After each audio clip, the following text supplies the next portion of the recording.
these as stamps for our DIY. So next what I did was use a little bit of black fabric paint and I stippled it on with a stippling brush, used a little spray bottle to spritz some water on there to almost turn it into a watercolor, and then I stamped it on the edge of my pillow as shown here using a paper towel on top just to absorb any of that extra water. So as you can see, as you stamp it down, it creates this nice kind of watercolor stamped effect, and I created this all the way around the entire exterior of the pillow, making sure to kind of create a circular shape as I went with it, because in the end I wanted to go back with a paintbrush and some watered down paints to add an initial. This is actually based off of a pillow I saw on Anthropologie that had an initial on it, and I thought it was super cute, so I wanted to create my own, and that's how this one turned out.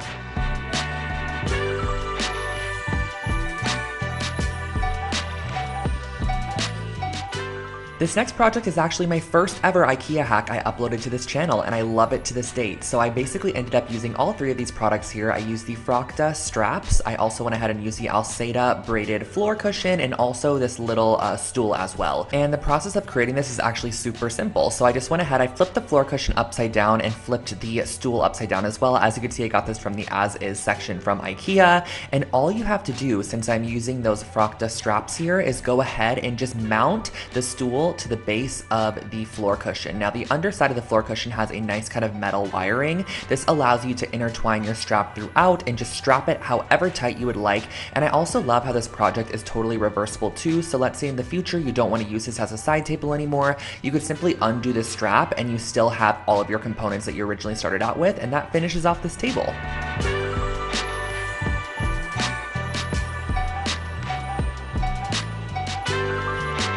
Here we have one of my first ever macrame project I created on this channel, and this is kind of like a faux macrame because you get the look of macrame without actually having to put in all the work needed. So I actually started off with this metal pot here. I believe I got this at Joann Fabric, and some macrame cord also from Joann's. So what I wanted to do is first start off by creating a ring that would kind of go along the top rim of the pot, and we're going to be creating our macrame based off of this ring here. So cutting a couple of yards of macrame cording, you're going to need 2 strands per section, fold them in half, and you're going to create a lark's head knot over that ring that you initially created to hold your pot, and you're going to want to apply these at 4 different points on your ring there. So as you can see, we have 4 different sections applied, and now you're going to want to start the macrame process. So grab 2 strands and place them in the center, and you're going to use your right strand, go over the top of your 2 center strands. Your left strand's going to go over the top of your right's tail, underneath and up through the loop. This is going to be a very, very repetitive process, but this is why I kind of call it a faux macrame, because there's no need to really connect different strands and get kind of confused as you're going on with the process.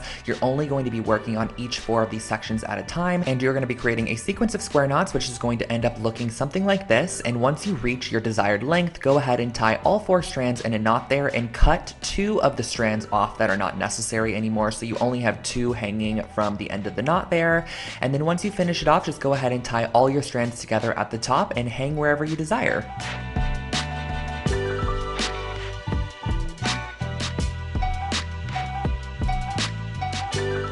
I'm a huge fan of taking Polaroid photos, but I never really know how to display them, so I figured we can create this really fun interchangeable Polaroid display. So I went ahead and used this wood sign and a couple of these bags here to create this. So the wood sign is from Michael's Craft Store. I went ahead and painted it white to start, but you could stain this, you could paint it black, however you want to go along with it. And then at the top, I went ahead and screwed in one of these little hooks here, which are traditionally used for picture hanging or hanging plants from your ceiling. And then I went ahead and grabbed my 3x4 inch bags, punched a hole in the top there, and you can slide your Polaroids inside, which really allows you to interchange them and kind of display them as you would like to. You can also add a ton of bags to this. You can have like 10 to 15 bags hanging from the hook that have lots of different Polaroids on them, so you can kind of flip through them and see all of your memories in one location.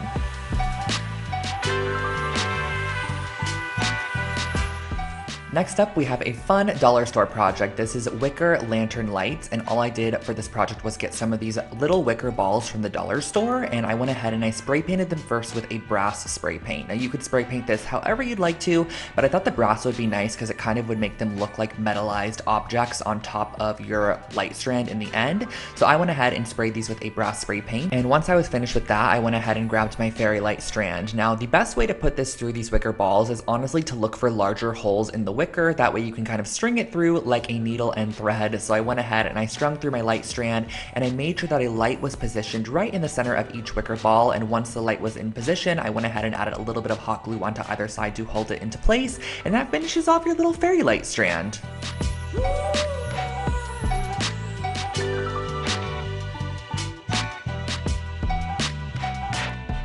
I have created so many throw blankets over the years, but this was an IKEA hack that I really love. It's so simple and easy to transform any blanket, so I went ahead and started off with a simple knitted blanket from IKEA, and I also got some chunky yarn and a large yarn needle as well. This just makes the process so much easier.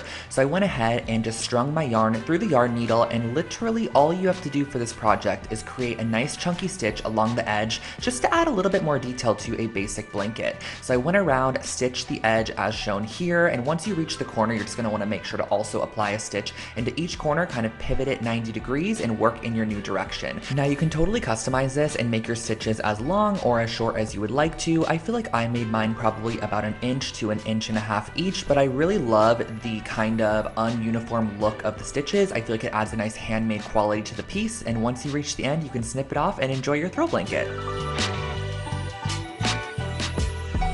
Here is a wall art project that is again totally customizable and extremely simple, so if you need something quick and easy, this one is for you. I started off with a couple of metal rings. Now you just want 2 varying sizes for this project, and I gave them a nice coat of black spray paint. But again, this is totally customizable, so you can spray it whatever color or metal finish you want to. Now I went ahead and I did a little lark's head knot of the gray yarn at the top there and just tied a little loop. This is going to be the top of our wall hanging where we are going to be hanging it on the nail. And the next step is going to be very simple. Just cutting a couple pieces of your yarn to about 1 yard in length, folding it in half, and just looping it on the larger of the 2 rings. This is a very repetitive process of just looping the yarn onto each of the rings, letting it kind of cascade and waterfall over the top of each other to create a little layered wall hanging. So once you reach the end, I just created a blunt cut with those pieces. I feel like it gives it a little bit of a cleaner look, and on the ring that is smaller, I'm going to be applying this gray yarn to it. So doing the same exact methodology, just cutting it at the bottom to create a nice blunt cut, looping them on, layering it up, and that finishes off this wall hanging.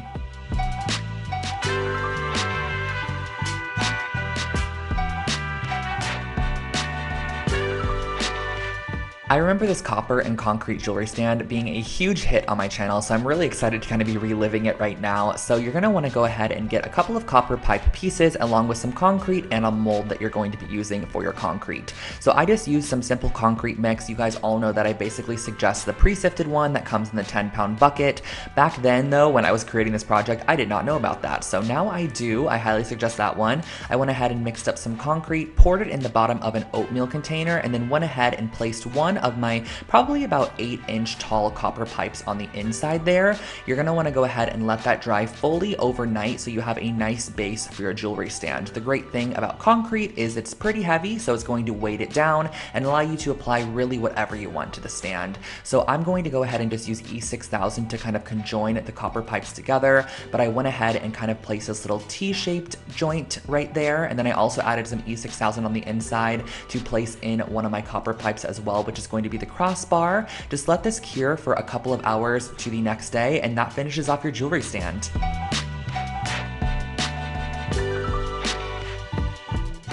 Bringing back another dollar store DIY for you guys. This was from a dorm video that I did, and the total cost of this project was $3.50. I used this cutting board on the left side, which I got at the 99-cent store, some nails, some string, and a pencil. So the first thing I did was actually just kind of trace out or sketch out a crescent moon shape, and then I went ahead and just dotted wherever I wanted the nails to be. I also added a couple of nail holes on the bottom, as you can see there, just to go ahead and allow myself to hang a couple pieces of jewelry off this or whatever I wanted to add to it. Now, I used really tiny 1/2-inch nails, which required me to go ahead and use a plier to hold it into place and then a hammer to securely press it into the wood there. And once you go ahead and hammer in all of your nails, I just went back with this black cotton cording, which I just kind of very no rhyme or reason applied it around the entire moon shape just to fill it in. I also went around the edge to give it kind of a nice clean finish, as you can see here, looping it around every single nail. This is just going to kind of finish it off and give the piece an outline. I just like the way that this looks a little bit more than when it is unfinished, and that really finishes off your jewelry hanger.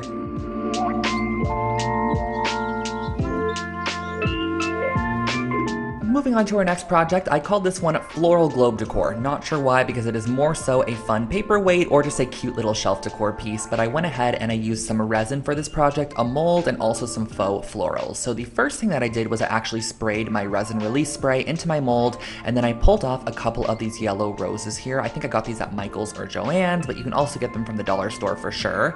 So I pulled off a couple of those along with the leaves, and then you're going to want to mix up your resin. So the resin is super simple. It is equal parts of the resin and equal parts of the hardener. Just make sure to stir each one individually for about 2 minutes each, and then mix them together and stir for about 2 minutes as well. So as you can see here, I'm just mixing it up, making sure it's nice and incorporated, and then you're gonna go ahead and mix them together. So just pour one of the cups into the other one. The resin is now going to start its process of chemical reaction, I guess you could say, and you're going to pour that into your mold there.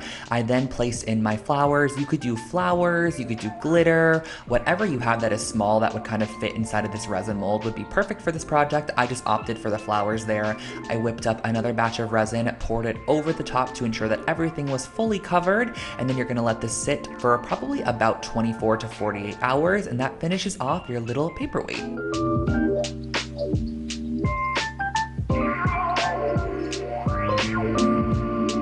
I remember this piece of decor like it was yesterday. This I had in my room for so many years and I loved it so much. It's a little Hello framed decor piece, and all I used for this project was some yarn, a little frame, some fabric glue, and some canvas. So I first started off by taking my frame here and I glued it down to my duck canvas. Now this frame was, I believe, from Michael's at the time in their little like finished home decor section, but I got it on sale. I thought it was really cute, so I filled it with the canvas, tacked it down with a little bit of fabric glue, or you can use hot glue, and just cut away all that excess once you feel like it is nice and adhered on there. And next what we're going to go ahead and do is use a pencil to kind of map out the word that we're going to do. I just wanted to do the word hello because I have an obsession with writing that word. I don't know why, I just absolutely love writing out the word hello. So I opted for this mustard yellow yarn because yellow is one of my favorite colors, and I used a little bit of hot glue to adhere down the yarn in the loopy cursive font that I chose, which was my own handwriting. I don't know where I was going with that, but I went ahead and I glued it down in this nice little cursive font, and I just love the way it turned out. It just made me happy every single day I looked at this piece, and you can again totally customize this to have whatever word you want on the inside. It turned out really cute.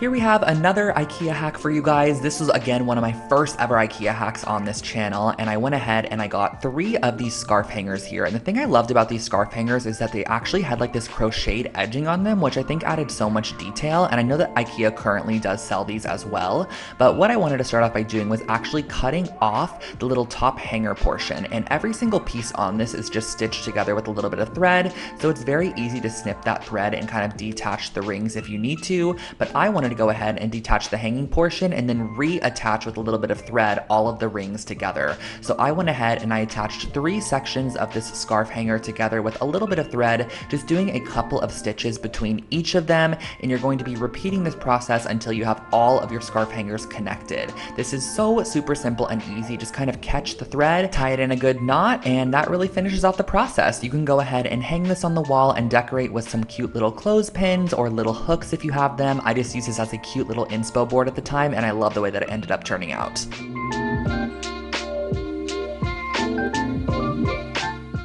Here we have another super simple macrame project. This is definitely a beginning macrame piece if you're just kind of getting introduced to it, or you want to create a super quick and easy wall hanging. So the supplies that you're going to need is just some yarn, a pair of scissors, and a wooden dowel. So I went ahead and I cut my yarn to about 6 foot lengths of each strand. And for the start of this project, on the very left side, as you can see here, I went ahead and I actually looped 2 pieces of yarn on the start, and then every single section after that, I just did 1 piece of yarn folded in half and then looped onto our wooden dowel.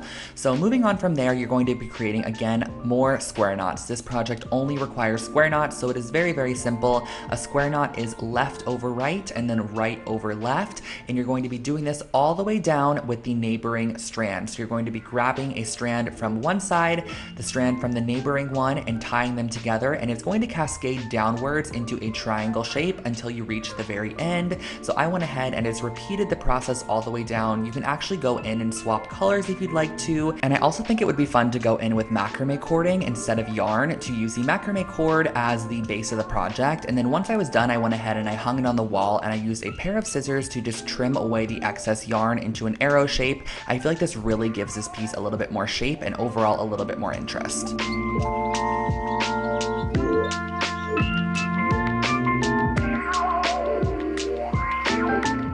Back to the dollar store projects, this was what I called a memory mobile, and I created this for $2.50. Now, that silver thing looks a little odd, and that is because it is a Let's Party grilling wok. I don't know why I opted for this, but I found it and I was like, let's go ahead and create something with this item here. So I went ahead and I cut off 2 sides of the grilling wok, and then we're going to be moving on to our wooden clothespins. So these are some small wooden clothespins that I'm going to be using some black cording to tie a double knot right through the center section of the clothespin and cut away any of the excess strands, and then also make sure to leave probably about 12 to 20 inches of leftover string. That way you have a variance that you can kind of use as you're attaching them to your grilling wok. So here comes the fun part. We're going to be sticking our strands up through the holes that are in the wok there, and I'm going to go ahead and glue them down and then cut off any excess tails. So we basically have a ton of these clothespins that are going to be hanging from that metal section there. I think it probably would have been a little bit cuter if I was to maybe spray paint this black or spray paint it brass, but I went ahead and I tied a strand at the top there, which is going to be our hanger. You can clip all of your memories or mementos here, and it just creates a fun little mobile.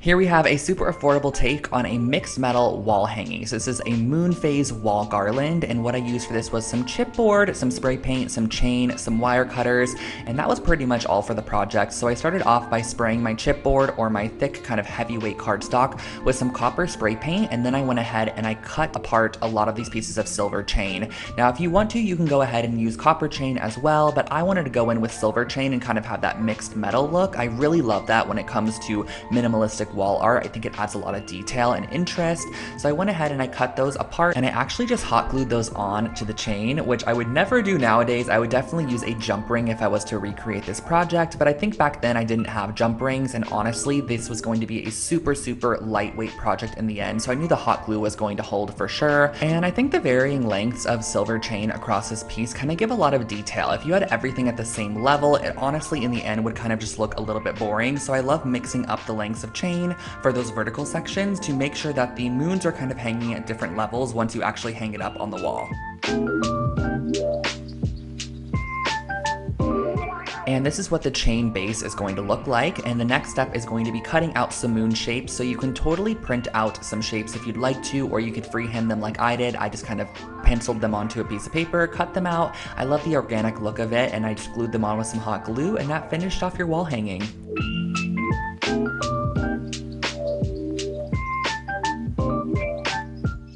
I personally love a good hanging planter, and I also love concrete, so this project is basically the best of both worlds for me. So I started off by mixing up my concrete mix with a little bit of water here. You're going to want this to kind of basically be the consistency of like a pancake batter. As you can see here, this one is a little bit thicker, but that totally works as well. And the mold that I'm going to be using is actually just a simple little, I guess, clear solo cup. And then in the middle there, I'm applying a Dixie cup and I'm pressing it down on the inside.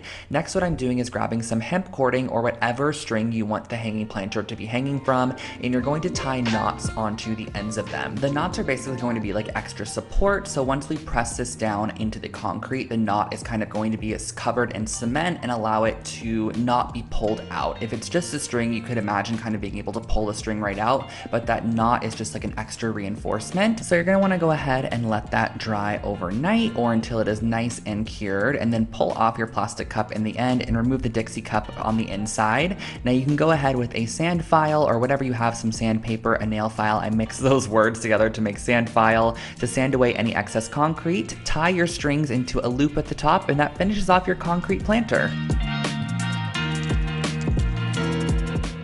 Now this next project is actually one that was inspired by Anthropologie. I bought a wall hook a while back, and so many people were like, can you please like recreate this on your channel? And so I did. I basically found this wooden wall hook blank from Michael's or Joann's, some craft store, and I ended up spraying it with my brass spray paint, so it had the similar brass look to the Anthropologie piece.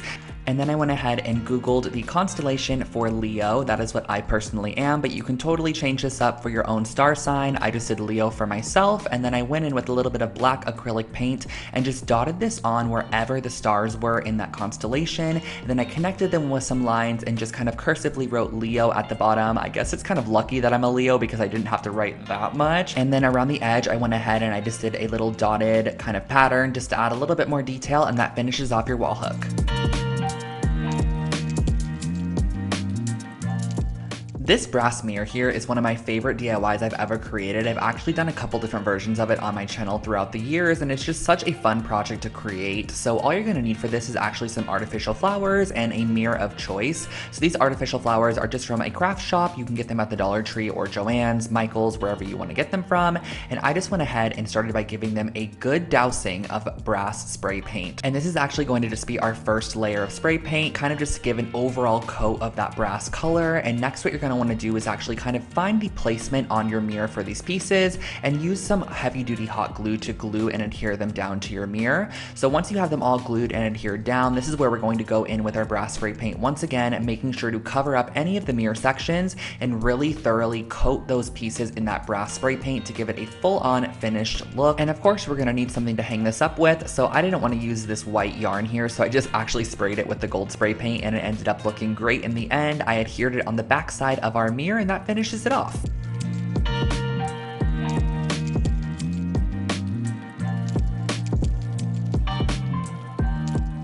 I'm sure we've all seen these mesh trash bins at the dollar store, at Walmart, at Target, wherever it might be, but they're always not the cutest. So I want to share with you guys how you can add just a little bit of faux leather to this piece to make it more rustic and overall just cuter in the end. So the first thing that I did was I went ahead and I marked 3-inch wide sections and then drew a line to create a 3-inch wide strip that I could then cut with my scissors, because we are going to then go ahead and fold over those raw edges into the middle. So we're going to be ending up with a 1.5-inch wide strip of this leather material.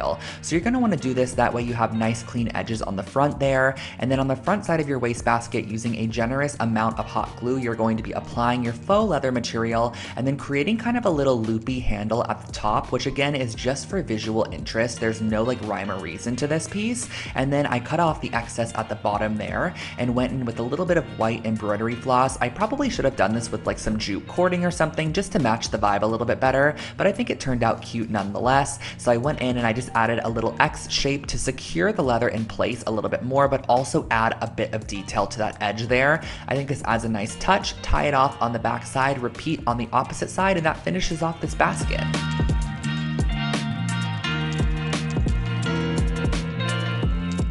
This chunky tassel blanket is one of my favorite throw blankets I've ever created. I actually still own it to this date and style it all the time throughout my apartment. So I started off with this blanket base, which was actually from Target, and then I went ahead and I grabbed a couple of yarns that I thought that kind of complemented the blanket, and I cut them into 12-inch long sections. And you're gonna want a ton of these to create a ton of different tassels along your piece. So I'm using a really chunky wide crochet hook to go through the knitted section of this blanket, and I'm going to then go ahead, fold my yarn in half, and pull it through the loop that we created with our crochet hook. So you're gonna pull through all those strands of yarn.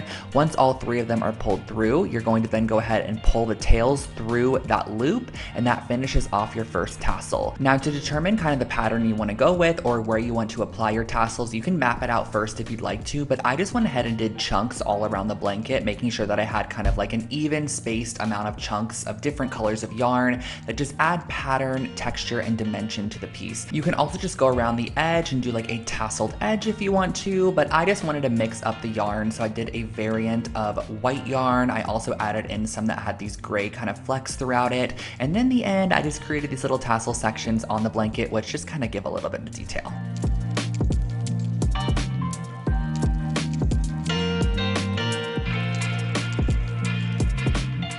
This sunburst mirror here was actually the first project I ever shared on my YouTube channel. This is my first ever DIY project that I created, and I really think it's still really cute, honestly. So I started off with an 8-inch round mirror, and I used 2 different sizes of popsicle sticks. I used these longer, kind of skinnier ones, and then I also used your traditional ones as well. The first thing that I did was I went around the bottom lip or bottom edge of our piece with the longer, skinnier popsicle sticks and hot glued them into place where I wanted them to go. And once you have them all glued down, it's gonna look something like this. this, but as you can see, it just kind of seems a little bit boring. So in between each of the popsicle sticks, I actually glued a vertical popsicle stick, so it was kind of sticking upwards, which just adds dimension to the piece. I feel like every one of these voiceovers, I'm like, it adds dimension, it adds texture, but it really does. Like, I think this adds a nice bit of visual detail. So I went ahead and I added a vertical popsicle stick just glued in between all of our longer sticks. This also kind of gives a height variant. So as you can see, the first layer of sticks is a bit longer than the second layer, which I love. And then on the back side, I just glued down a little ring of macrame cording to hang it up on the wall, and that finishes off your new sunburst mirror.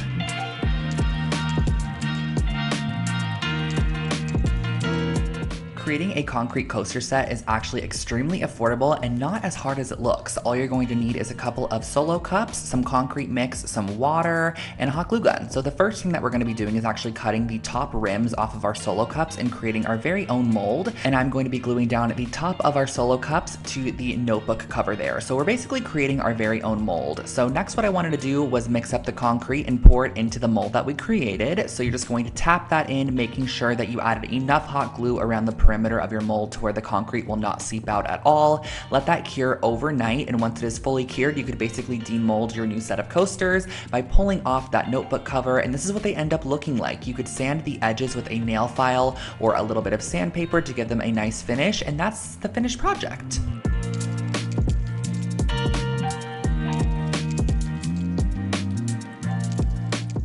Next up, we're going to be making this DIY macrame, really cute kind of like lantern candle holder. So I'm going to be using a mason jar along with some hemp cording. And the first thing that I'm going to be doing is measuring out about 2-yard sections of my hemp cording. And you're going to need, I believe, 6 pieces in the end, 6 or 8.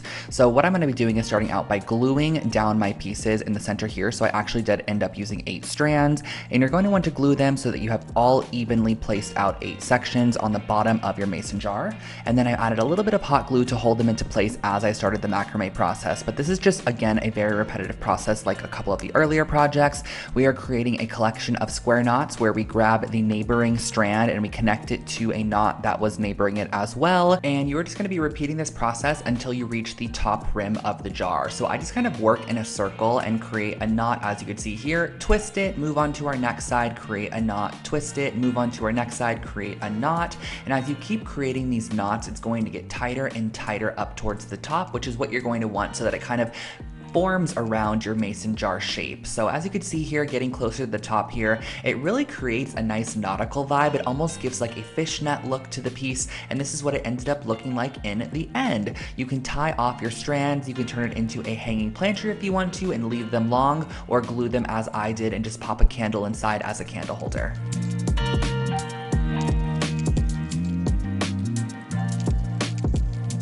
Cork is another really fun material to work with, and it's also super affordable. I got these cork sheets at the dollar store and I wanted to turn them into some geometric wall decals, which you can just use as wall decals if you'd like to, but you can also actually pin things into them and use them as kind of like a little pegboard. So the first thing that I did was I just created triangle shapes out of the square shape, and I highly suggest using an X-Acto knife for cutting cork. It is so simple and easy. All you have to do is just kind of create a couple of strokes across using a ruler, and the cork will cut nice and smoothly. So I went ahead and I created these. I also went ahead and created some smaller ones as well, just using a 1/4 of the cube. And in the end, I had all these different triangle shapes, which I could then go in and add a little bit of painted detail to. So using a little bit of Scotch tape, I just applied that on the edge there. And this one in particular, I wanted to have a nice little white edge. So I went ahead and I added some white acrylic paint on there. I also painted some fully white as well. And once you're done, you can pull off your acrylic paint and you can just attach these to the wall using some 3M mounting squares, and that finishes off this project. Another super affordable wall decor piece is a pressed flower wall art, and you can make this on a canvas, you could put it inside of a shadow box frame, whatever you want to do, but all you're really going to need is a couple of florals and leaves that you could find out in the garden or on a walk down the street. So as you can see here, I just picked up a random variety of different flowers and leaves, and we're going to be using a bit of parchment paper to press these in between some heavy objects. So the first thing that I did was actually rip off a piece of parchment paper, place another piece on top, and on top of that I placed a ton of my books from school or when I was going to school on top of that. And you're gonna wanna let this dry for about 2 to 3 full days, or until all the water has been drawn out of the pieces and they are completely dry and flattened, ready for the next step of the process. So as you can see here, I have all these flattened leaves and flowers. And lastly, the next step in the process is just to glue these down to a canvas or some form of frame. So I ended up lining them up. I just thought it added a nice minimal approach to this piece, but you can scatter them around, create patterns, however you want to do it. But in the end, you come up with this really cute dried floral wall decor piece.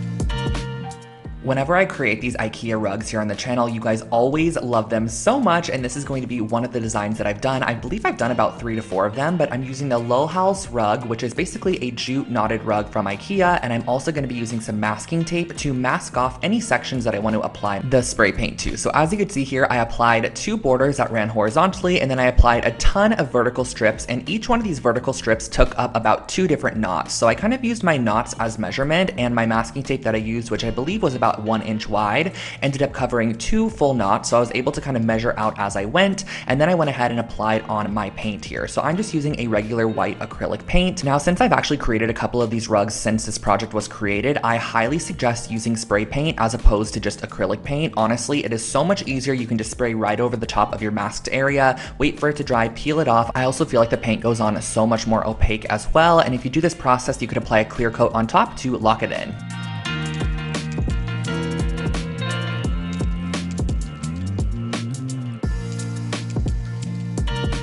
Next up, we are creating a set of felt coasters, which are really cute, and I actually upcycled this Putta box from IKEA. I had this in my stash for a while, and I just never ended up using it for any form of storage. So I was like, why don't I go ahead and actually recycle it and turn it into some coasters and just use the fabric, because I didn't find a use for the actual box itself. So all I had to do for this process was honestly use a ramekin. I traced around the outside of the ramekin to create my coaster size, but you can use whatever you have kind of as a marking utensil. And then I went back in with a pair of scissors and just trimmed around all of the excess, and that honestly, you guys, finishes off this project. It was super simple and easy. I just felt like the material on this was super thick and very durable, so I thought it'd be great for a set of coasters. I also intentionally drew right over the top of the stitching line because I love the detail I added, and I just locked in those seams with a little bit of glue on the edge, and that finished off this coaster set.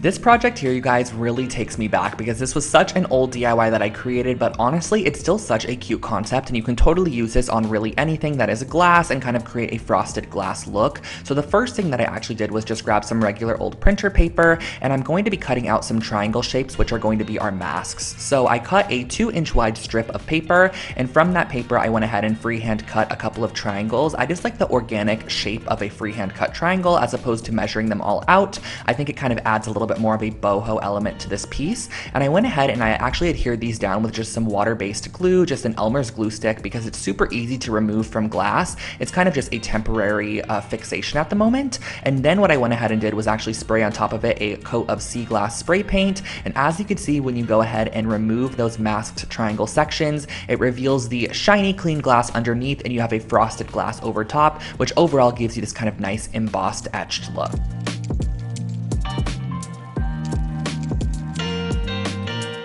I always actually get requested for a ton of decor that includes like an initial or something that you can customize a little bit, and I love this take on an initial decor piece. I think this would be so cute in an office space. So I actually picked up one of these oversized paper mache letters, which I believe I got it at Michael's, and I also got these kind of balsa wood stick sections, which I'm going to then be tiling on the front of our letter to almost give it a restored wood look, as opposed to making it look paper mache or just painting it or adding to it. I thought the wood really elevated the overall vibe, and it was still a very affordable option. So all you have to do is actually just place the wood on the front side, flip it over to the back side, and use a pen to just kind of mark off the section you want to cut, and use a pair of scissors to simply cut away any excess. And do keep in mind in the end that you can go back in with a little bit of sandpaper if you need to sand away any harsh edges, but once you are done, you kind of get this tiled wood effect that I think looks so stunning in any space. For our next project, I really wanted to create a functional DIY with supplies that I already had in my stash, so I ended up opting for using a coat hanger from IKEA, one of the wooden ones, and some thick gauge brass aluminum wire. Now this wire is super easy to bend, so all that I had to do to start was just kind of wrap it around very haphazardly. There is no rhyme or reason to this at all, and as you want to add a hook to your piece, all you're going to do is kind of create a stick section that comes off of your coat hanger, as you can see here. I bent it in half at the end and then brought it back up to the start where I'm able to then continue down the length of my coat hanger. So as you're wrapping this around your coat hanger, I just did it very organically. There was no rhyme or reason to this in any way, and as I wanted to add a hook again, I went ahead, I created my hook section by bending the wire in half, bringing it back up to create a little hook shape, and then I went ahead and I sprayed the top with a little bit of brass spray paint, and that finished off this project.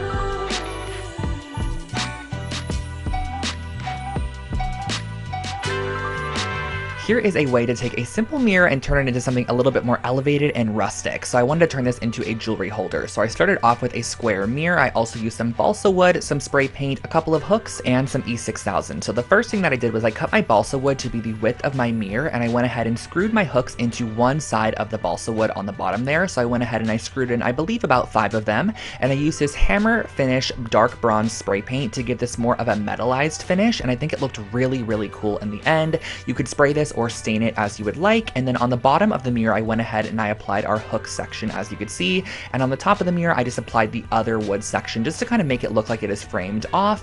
And on the back side you're going to want to also allow it to be hung up, so I used a little bit of chain that I had in my stash. I used E6000 to adhere it down. Once it was fully dry, you could hang this up and store your jewelry.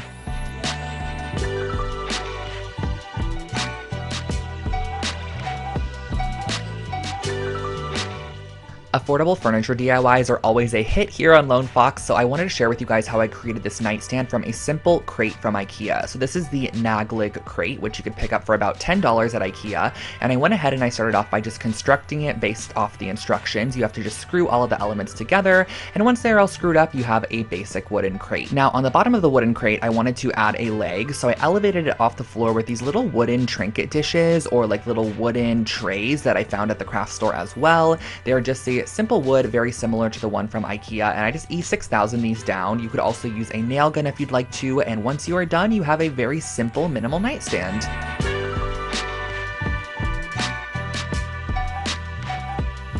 This next piece of decor is a great way to add more of your accent color throughout your space because it's totally customizable. You can select the colors of yarn you want to go for, and the first thing that you're going to want to do is actually tie a piece of yarn across the bottom side of this ring here. This is going to be where all of our other yarn sections are going to be hanging off of, and I suggest starting from the bottom. That way you can build up and layer your yarns as needed. So all we're doing here is a simple lark's head knot by cutting a little bit of yarn, probably about 6 inches long, because you could trim it after if needed, and attaching it to the yarn piece that we added on originally. So I just varied up my yarn a little bit. I did a little bit of the white fleck and also the yellow on the first section, and then here on the second section I opted for this twisted yarn that had yellow and white in it. I added a little bit of blue, and then on the third section at the top I just filled it in with a couple more colors. So once you are completely done, it'll look something like this. You could trim off the excess, and here's your decor piece.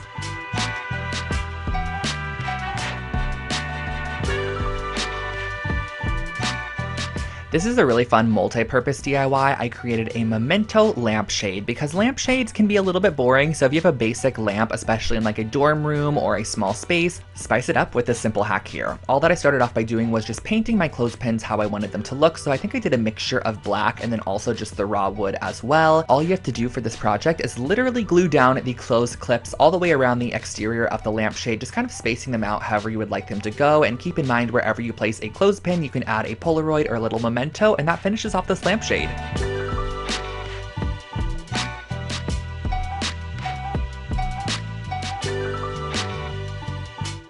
It's actually really fun redoing these voiceovers because I forget how many fun projects I could recreate currently that I would love to have in my apartment, such as this wool magazine holder. These are super affordable. All I did was I picked up this gray toned felt from the craft store.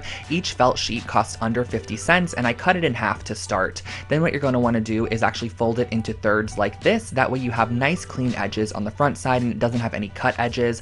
I ended up using some Fabri-Tac adhesive to glue it down on a third of the piece. Then I added a little bit more adhesive on top of that, fold it over once more, and you have a nice tripled up felt piece, which you are going to want to make 2 of. And then once you have both, you're going to glue them together just about an inch on the bottom. Just glue these 2 strips together, let them dry. Once it is dry, use a push pin to secure it in the wall and place your magazine inside.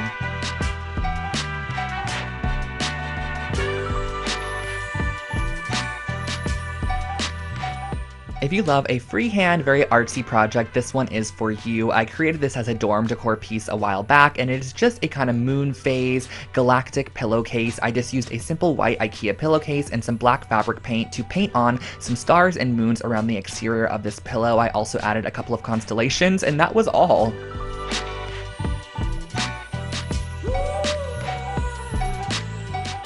I still to this day create these reworked sweaters for Christmas gifts or birthday presents. All you're going to need is a couple of old sweaters. This is a Champion and also an Illinois sweater from H&M. And all I did for this project was just cut the sweaters directly in half down the middle. The great thing about this project as well is that you can actually get 2 finished sweaters from your 2 original sweaters. So it's not like you're scrapping any material at all. So what you're going to want to do is actually pin the right sides of your sweaters together down the front, and you're going to be sewing this up the entire front side using just a straight stitch. I suggest doing the triple straight stitch so you have a nice strong bond. I removed those pins, and on the back side you're going to put right sides together once again. Add a pin every couple of inches to hold the fabric together, add a nice straight stitch all the way throughout, and that finishes off your brand new reworked sweater.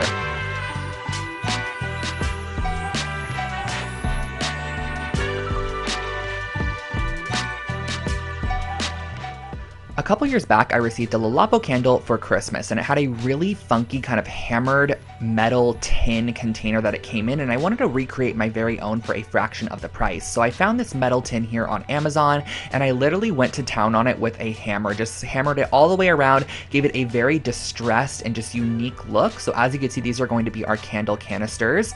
Now these candles here are a couple that I've had in my stash for a while, and I placed them right on top of a pan, just right over the heat. However, I would never do this to this day. I highly suggest getting a boiling pot that you can actually add some water inside of, adding about 2 to 3 inches of water, letting that boil, and then placing your candles inside and letting it slowly melt over time, kind of like a double boiler method. But once it is fully melted, you can go ahead and glue a new wick on the inside of your canister. And then once that is adhered inside, you can go ahead and pour your melted wax very carefully into your canister there. I actually poured both candles in here and mixed up the waxes, but you can totally do one style or create your very own scent with some essential oils, and that finishes off your hammered 10 candle.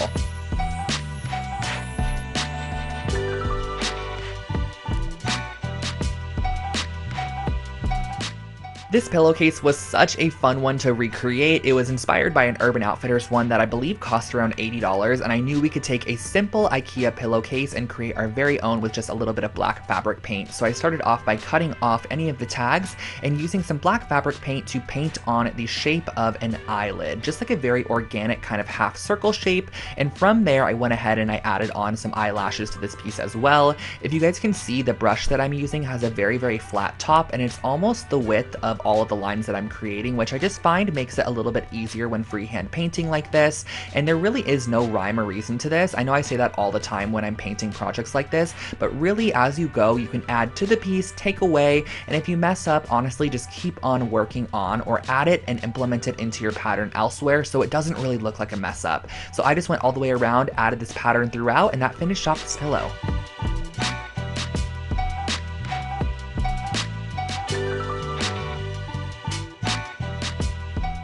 Another oldie but goodie was this geometric wall hanging. I remember when these geometric shapes were super trendy in interior design, and if it totally matches your style currently, this is a project you should definitely recreate because it is super simple. But a humongous pointer I can give you for creating this project is to work on top of wax paper or parchment paper and just basically lay your sticks down and apply glue on top of them. That way you're not adhering everything together and having to wait for it to dry and it's sticking to your surface. Just work on top of a wax paper or parchment paper and it will easily be able to be removed. I also use the tip of my hot glue gun to kind of melt down any excess hot glue sections. So I created these 3 almost pinwheel style shapes and I attached them together using a little bit of yarn. You're just going to use about 8 inches of yarn between each section to attach them together. Once you reach the end, just tie a little loop at the top that you can hang it off with, and that finishes off your brand new wooden geometric wall decor hanging.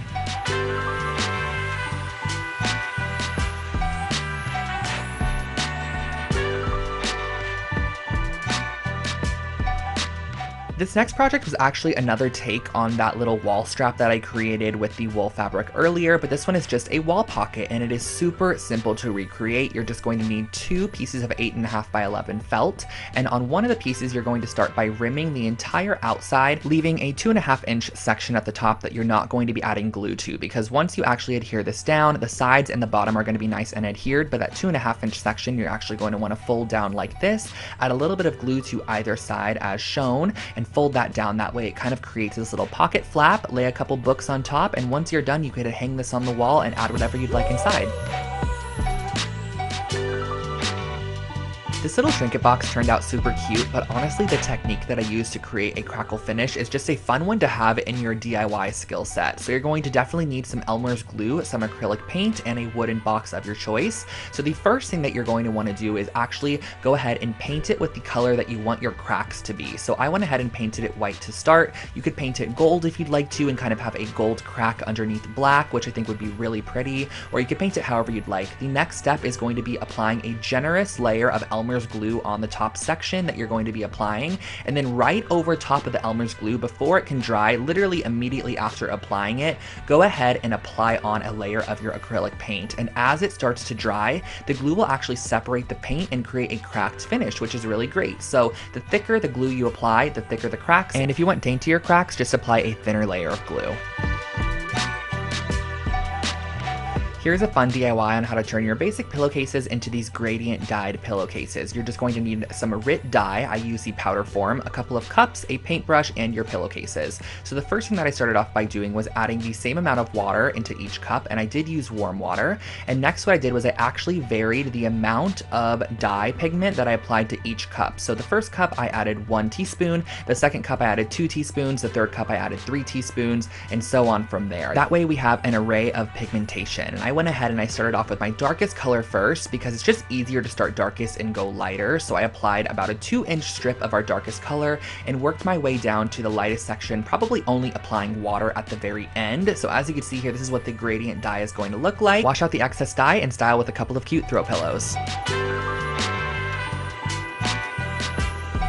If you're wanting to DIY a gift for your friend this year, I highly suggest these really cute best friend pillows. Basically all I did was I grabbed some velvet fabric, some chunky yarn, Fabri-Tac adhesive, and a pair of scissors. And the first thing that I'm going to do is lay out my velvet fabric and just kind of freehand a heart shape, or half of the heart shape. So as you can see here on the left side, my fabric is folded in half. That way when I cut out this shape, I'm going to have 2 of them. So the first thing I did was I freehanded out half of the heart, then I cut it out with some fabric scissors. Next, what I did was I went ahead and I created a little crack down the center. You can totally make this a straight line if you want to, or you can kind of make it jagged like this. I thought it added a cute little element to the piece, and you're going to need 2 pieces for the left side and 2 pieces for the right side. And once you have those cut out, just make sure that you're pinning the right sides of the fabric together, or pinning the sides of the fabric that you want to show on the outside sandwiched together, and then go ahead and sew the outside of this and leave about a 3-inch section opening. That way you can fill it up with your polyfill or your recycled materials, whatever you want to put inside to fill up your pillow there. So as you can see, once they are both completed, they're going to look something like this. But I did have to add a little best friend detail on the front there, so I just used my Fabri-Tac adhesive and just freehand wrote out best friends, and it kind of cascades across both pillows because once you put them together, you're going to be able to read the full message. But I love the idea of having both of them kind of separated, but you still understand what it says, and that finishes off this pillow.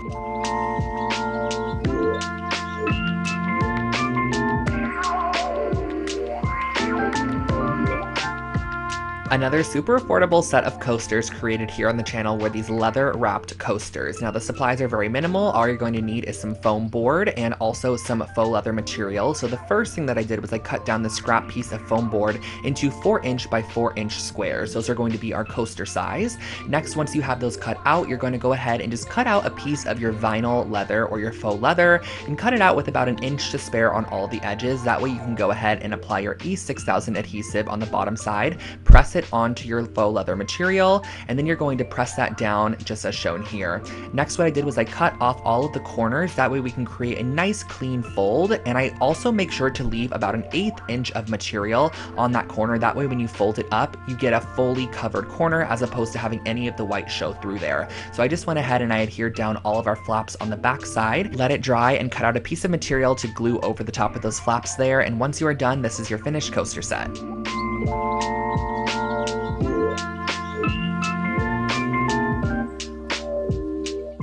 This eucalyptus wall decor is a great way to add a minimal touch to your space. It adds a little bit of greenery, but also a fresh scent of eucalyptus. So all I did was I actually went ahead and I purchased a fresh sprig of eucalyptus from the grocery store, and I'm going to go ahead and just cut off a couple pieces that I like as seen here, and then I'm going to be wrapping around the top of them with a piece of string just to kind of finish off the edge and give it a more polished look for our wall hanging. Tie off your string at the end and leave probably about 2 to 3 feet of excess string. That way you can vary the lengths as you apply it to our wooden dowel a little bit later. So just go ahead and tie these off onto all of your pieces of eucalyptus that you want to add. I believe I did an odd number of about 7 pieces. So once you have all of your eucalyptus all strung up and ready to go, we can start applying this to our wooden dowel.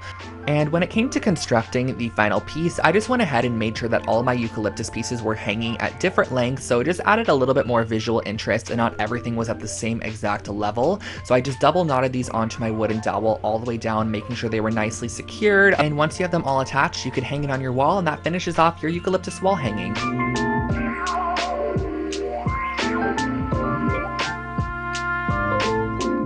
This next project is an IKEA hack where I basically took these wooden cutting boards and I measured an inch in on each of the corners and I marked the inch in spot. That way we can know where we're going to be drilling our holes later, because we are going to be turning this into a hanging shelving unit. And this project turned out so cute. I love the way that it turned out in the end. So I just went ahead, brought these pieces outside and used a drill bit that was wide enough for the rope material that we're going to be using here. So as you can see, I got this rope here at the Home Depot. It is a simple nylon rope. And the first thing that I did was I grabbed 2 pieces of my rope and I folded it in half at the very middle point and I tied it in a knot as shown here.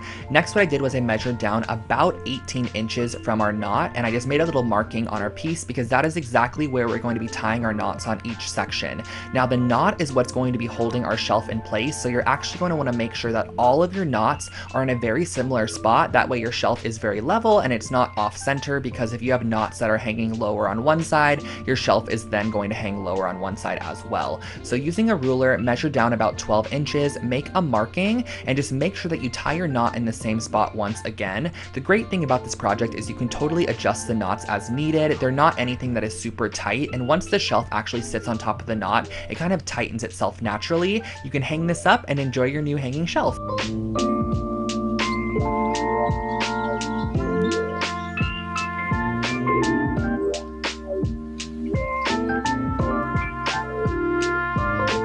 This next project right here is definitely one of my favorite IKEA hacks I've ever created. I actually used this wooden tray from IKEA and this large mirror that I got at Joann's, along with some faux leather material, some E6000, and a couple of wooden blocks. So the first thing that I did was I took my large circular mirror and I'm going to be gluing down some of these little wooden blocks, which are basically just going to be spacers, and just elevating it off of our tray in the back. And if you wanted to, you can totally just adhere the mirror directly down to the tray, but I ended up using these little wooden blocks just to elevate it off the tray a little bit. I just think that it adds a nice bit of dimension to the piece, and it just makes the mirror look like it's actually floating in the center of the tray.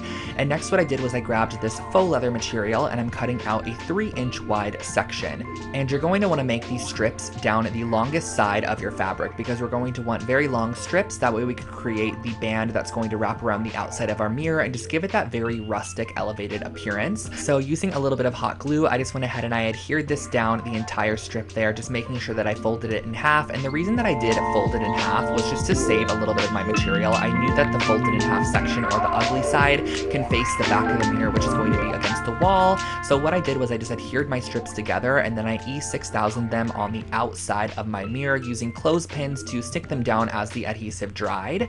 Now what we're going to be doing towards the top here is creating this little section, which is kind of like a triangle, and you're going to want to adhere these 2 strips together there, place a book on top, let it dry, and once it is dry, you can hang it on the wall.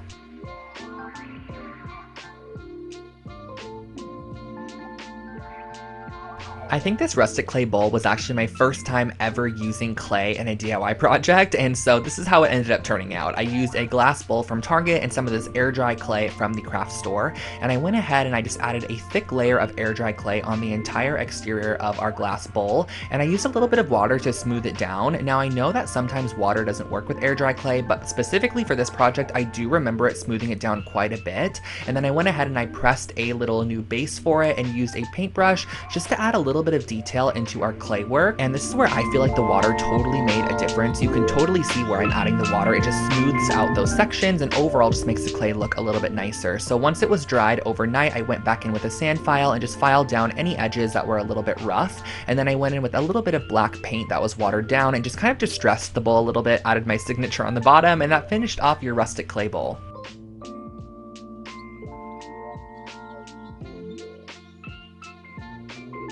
As many of you guys know, I love making throw pillows here on the channel, so here is a geometric yarn pillow that's really fun to recreate. I just used one of the Vigdis pillow bases, some white yarn, some Fabri-Tac adhesive, and some scissors. So all I started off by doing was grabbing a ruler and just kind of creating a couple of geometric shapes on the front side of this pillow. These shapes are kind of just going to act as a basis for our geometric yarn designs that we're going to be creating on top there. So as you can see, for the first one here, I actually cut every single individual piece of yarn all the way across, but as I worked on this pillow a little bit more, I realized that I can just make the yarn kind of loop back and forth, and I was going to be creating a border on it, as you can see here, with a little bit of yarn in the end, so I knew that those would be covered. So I just went ahead and I created these little sections on the front of the pillow, filled them in with yarn, and once they were done, it just reminded me of a piece you would see at Target.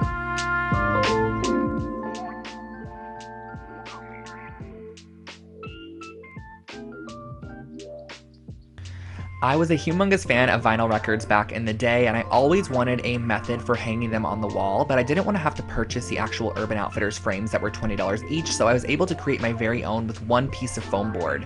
So the first thing that you're going to want to do is go ahead and cut out 2 pieces of your foam board that are 2 inches wider or 2 inches bigger than your vinyl record itself. So I have 2 pieces here. I cut out a square on the inside of one of the pieces as well to act as the frame.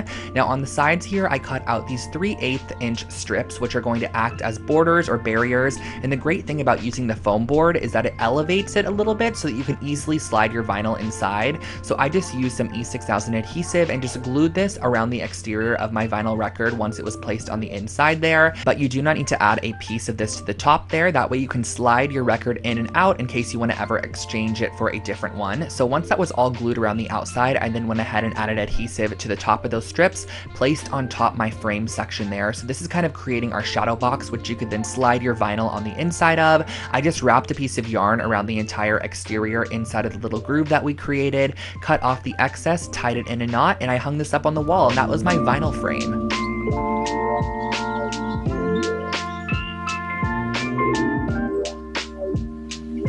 This next wall art piece was actually inspired by a piece I saw on Anthropologie's website, but it was $600, so I opted to create my very own piece using this $30 gold frame from Target. I took out the paper on the inside and traced it onto a piece of heavy-duty watercolor paper, and I'm just cutting that out there, and I'm going to start by using this golden paint in the color Carbon Black and mixing it with a little bit of water to create my very own watercolor. Next up, using a very thick watercolor brush, I'm kind of just going to start tracing out a couple of loopy shapes on the right side of this piece of paper and drag it over, following my reference photo to create a couple of other lines as well. This is definitely a super abstract piece of artwork, so there is no rhyme or reason to this piece whatsoever. And I did also go ahead and darken up some of those sections using the paint just right out of the tube, and once I was done with it, I let it dry, popped it back in the frame, and that finished off this wall art piece.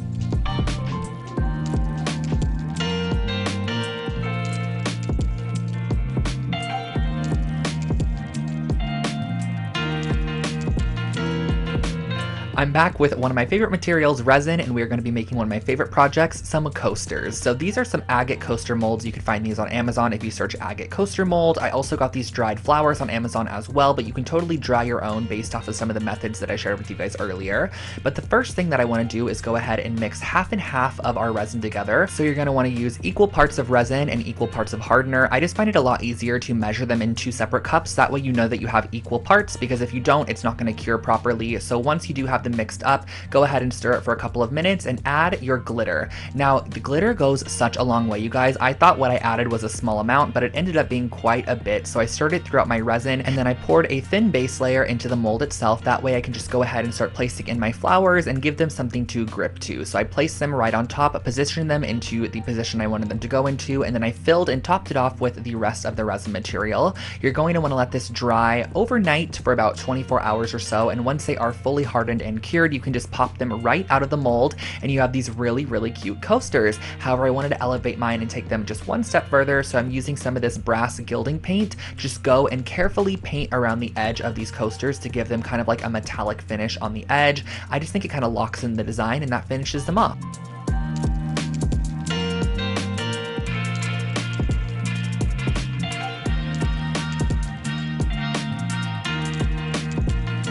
This is probably one of my favorite dollar store projects I've ever created, and I ended up finding a ton of these little canvases in different sizes and also some assorted faux florals at the dollar store, and I pulled them off of the stem. We're going to be doing a very similar method to that gold brass mirror that we created earlier, but we're going to turn this one into a really cute wall hanging. So the first thing I did was I grabbed all my florals from the Dollar Tree, brought them outside, and just gave them a coat of brass spray paint just to kind of get the actual coating process going. We're going to be able to go back in later and really finish it off, but for now we're going to be using the brass spray paint. The next thing that I did was I went in and I added gold paint to the back side of all of my canvases, and I love how it goes over the top of the staple. It really makes it look welded.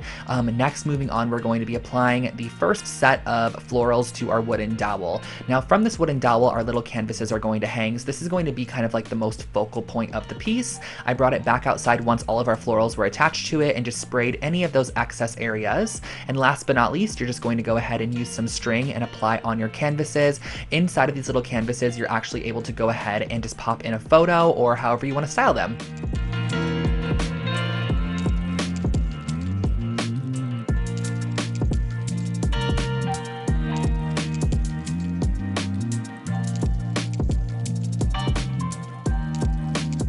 One of my most viewed videos on my channel is actually this IKEA hacks video where I turned this Trampa doormat from IKEA into a really cute, just customized doormat. So all you're going to actually need is some black paint and a paintbrush. And what I'm going to be doing is on the bottom left-hand corner, I'm going to be writing the word hello. So just kind of freehand writing this out. You can totally use block letters or a stencil to help you with this.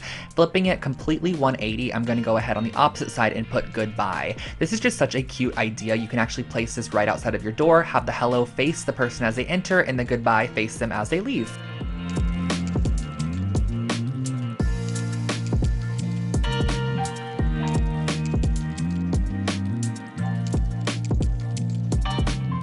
Of course, I had to include a little bit of DIY organization. So I picked up these little folder or paper holders. These are from IKEA. They're just made out of cardboard. And I wanted to transform these into kitchen organizers for my friend James's kitchen. So we ended up going ahead and using some navy blue paper, which matched the color scheme of the kitchen. And I went ahead and just kind of wrote on there what was going to be in each of them. And after I cut them out, I went ahead and added a little white border as well. This is totally optional. You can add it or not, but I just thought it added a cute little touch to the piece. And then all you have to do on the front side of your organizers is just glue them towards the top there, and that finishes off these organizers. They slip nicely into drawers and you can pull them out whenever you need any of the supplies that are on the inside of them.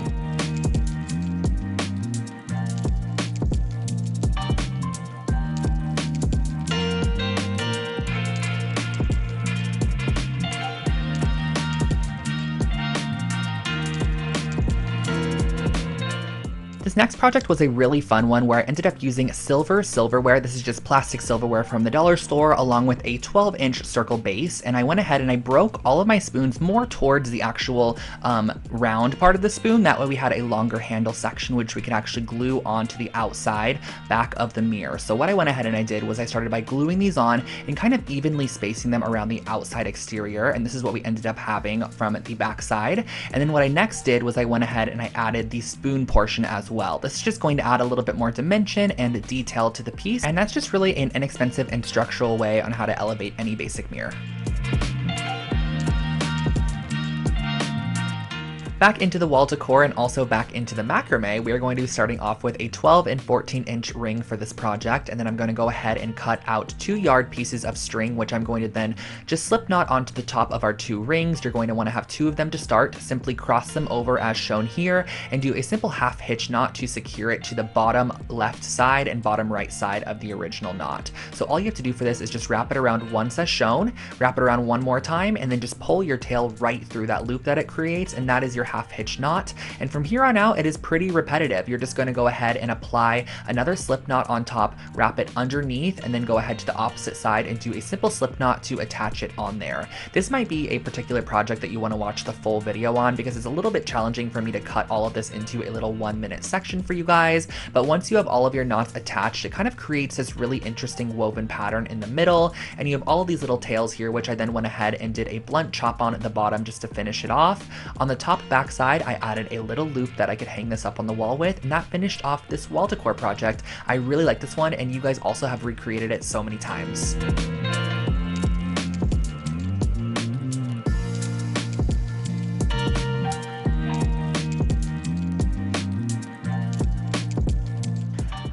Next, we are heading into some of the aesthetic DIYs that I've done on my channel. I absolutely love creating aesthetic DIY projects for you guys, and I do full videos where I take really trendy pieces and kind of turn them into DIY forms. So the first thing that I'm going to be doing is just rolling out a piece of clay into the shape of a face. I also went ahead and kind of pinched the edges upwards just to kind of give it a little bit of a lip on the edge, and then I rolled out these thin tubes of clay that I used to kind of decorate the face. So I went ahead and created this abstract eye shape that transcended down into a nose, added a couple of eyelashes, and of course we had to add a mouth as well. Once that was fully shaped and kind of in position, I went ahead and baked it in the oven for about 25 minutes or until it was nice and solid.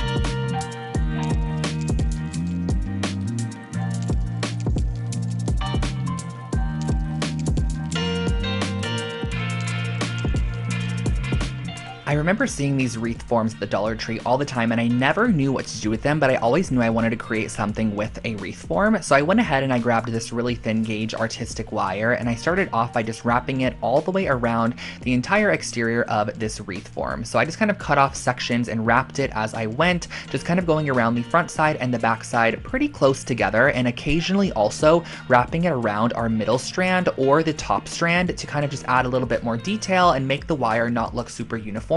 So every now and then I would kind of just wrap it around the middle, or I'd wrap it around the top, and it just added a little bit more interest to the piece. So I went ahead and finished the entire round of this piece, and then I went ahead and grabbed some masking tape, and I kind of just placed it randomly every couple of inches around the frame there, and I went in with my gold spray paint thinking that once I removed it, it would be such a cool mixed metal design, and I just honestly didn't like it that much. So I actually went back with white spray paint and spray painted the full piece white, and finished it off with some brass gilding paint around the entire outside edge and also the inner rim, and that finishes off your new picture frame.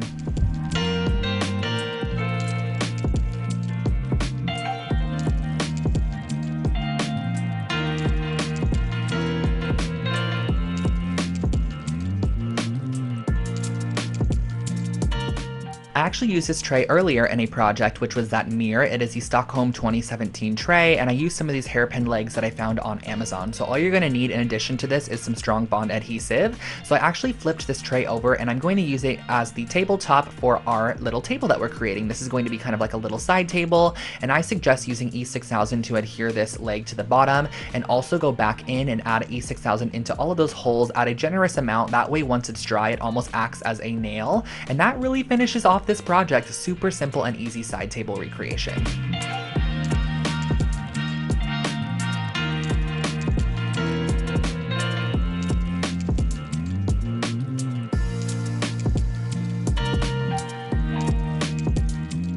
Now this is a super simple way how to create your very own kind of bar cart or little kitchen island section for a small apartment. So I went ahead and I picked up this Mulger little rolling unit, and I realized that I wanted to have it kind of have black accents along with the wood accents that it's originally made from. So I kind of mapped out where I wanted my black to be on top of this little reference drawing, and I also grabbed some of these hooks as well along with some black spray paint. So I brought all the pieces outside that I wanted black, and I gave them a nice coat of the matte farmhouse black spray paint, which is my favorite color from from Rust-Oleum, and I did it on all of the sides. This was so satisfying to spray paint. I also went ahead and grabbed some of these little wooden trays, which I used on a former project as well. I used them as the legs once again, so just making sure to flip them in all directions and give them a nice generous coat of the black spray paint. And once they have fully dried, you can go ahead and reassemble your entire piece. What I did was I just went ahead and followed the instructions, reassembled it as is, and I just love the details of black. On the bottom of this piece, instead of using the rolling wheels, I actually went ahead and secured on those new legs and added a couple of hooks to the side, that way we could hang on a little cutting board. This was also from IKEA.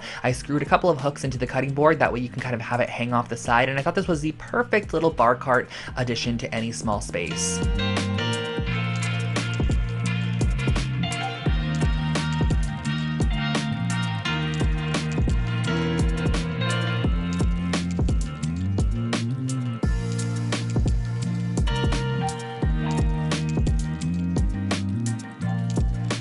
For our next project, I wanted to share with you guys how to create your very own knobs using clay and also these really cute photo holders. So the first thing I did was I kind of created a chunky ball, and I just honestly inserted a screw on the inside, and this is going to be a knob for a dresser. I'm going to create a triangle shaped one as well. And then right here, I'm kind of just creating a disc and using a popsicle stick to create a slice down the center. This is going to be our little photo holder or memento holder. So you're gonna wanna go ahead and bake these, and once they come out of the oven, you could just simply paint them as you'd like. I use my brass gilding paint on the round knob to kind of give it a hammered look, and then on the smaller one I painted it pink, added some white details to give it that ceramic vibe, and last but not least I just left the actual picture holder completely raw.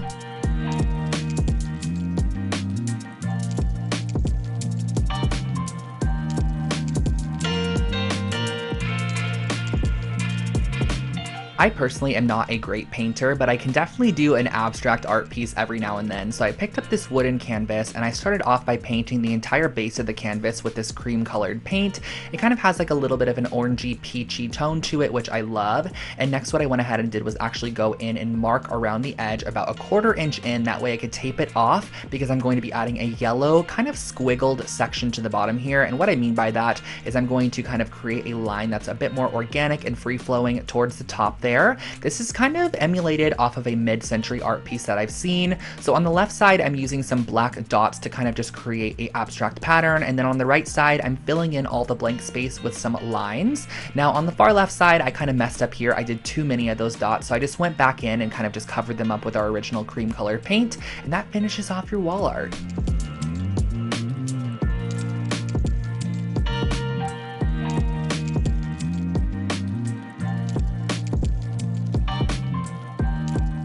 This candlestick DIY is actually one of my most recreated projects on my YouTube channel, and all you have to do for this is actually fill up a pitcher or something pretty tall that you could submerge your full candlestick in with some lukewarm water, and you're going to let your candles sit for about 15 minutes or so. Once they come out of that water, they're actually extremely malleable. They almost are like a wet noodle in a sense, that you have a little bit of time to shape them however you would like to. So it's really fun to be able to create these very organic and abstract shapes with your taper candles, and it just makes them a little bit more interesting. You can even go in with a rolling pin like I did with this one, flatten down the wax a little bit, it's not sticky at all, and then go in and twist it to create a funky twisted candle. So there are a ton of different alterations that you could do for this particular project. I also went ahead and kind of created this looped candle, and lastly I used 2 purple candles to kind of create this standing, it's called a duo candle, where basically the bottom base is kind of twisted and then it has this really cool kind of double-sided candle, I guess you could say. So I went ahead and I tried to melt them together, but it honestly didn't work. I ended up just kind of gluing them together with some hot glue and finishing it off with a little bit of wax, and that is how I finished off all of these really cute abstract taper candles.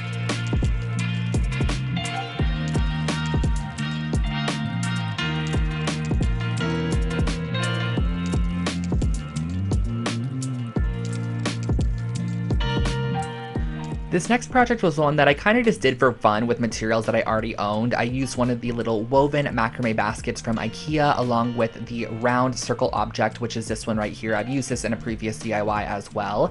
And I went ahead and I constructed it. And what I kind of realized I could do with these 2 IKEA items was actually create a basketball hoop, which sounds strange, but I thought it was really cute for like a little boy's room or something like that. So I went ahead and I cut away the mesh from the bag. So we just had this nice little like layer of mesh that I could then use to create my very own net. So what I basically did to create this net was I went ahead and I added a little dab of hot glue every now and then, and I just adhered it around the actual ring of the little Lindrando piece from IKEA. And once it was fully secured around on the back side, I did adhere it all the way on the back, and I glued together the net kind of on the back side because it was going to be open on the back side. So I glued that together as well. I then went ahead and cut away any excess material that I didn't need to use anymore. And I grabbed that little rimming that was actually the original handle of the bag, and I just glued it onto the bottom there just to make it seem a little bit more secure and overall a bit more finished. So once I had that glued on, I was able to attach my very own hook on the back side, and this is how I created a little basketball hoop for a little boy's room or anywhere you want to add this.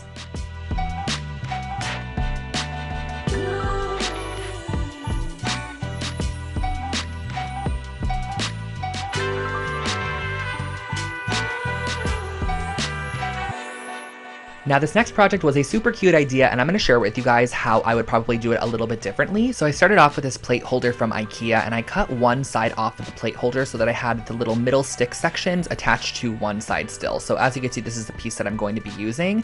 But something I did for this project, I don't know why I did this, but I just glued it down with some strong bond adhesive when I definitely should have drilled some holes in there and kind of lodged the wood pieces in there so it's a bit more secure, along with some glue as well. Now these shelf brackets I picked up at the dollar store, and I spray painted them with my matte farmhouse black spray paint. And once I had those done, I went ahead and I also sprayed 2 of these little hooks, and my intention for this being used was to actually hang wine glasses upside down on the little dish holder, and then on top you can add wine bottles and anything you want to add on the left side on the hooks.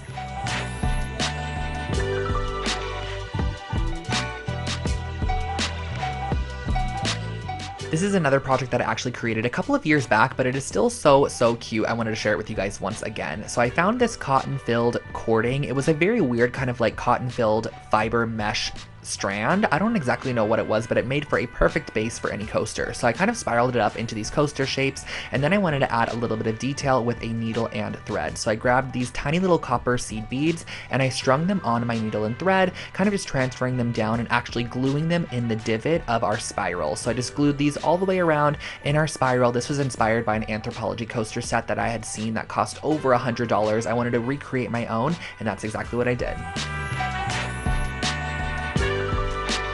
For our next project, I started off with this 14-inch round wood mirror, and I'm going to use my chipboard here, and I'm going to be cutting it down to be 12 inches wide, and I actually ended up having to add 2 more inches since it is 14 inches and about 6 inches tall. So I glued and adhered together 2 pieces of chipboard and just added a little bit of additional glue on the back side to make sure it was nice and secured. But essentially this is actually going to be fully wrapped in this yarn material, so there is no reason for it to be like extra strong or anything, as it will be glued down to the mirror once it is done.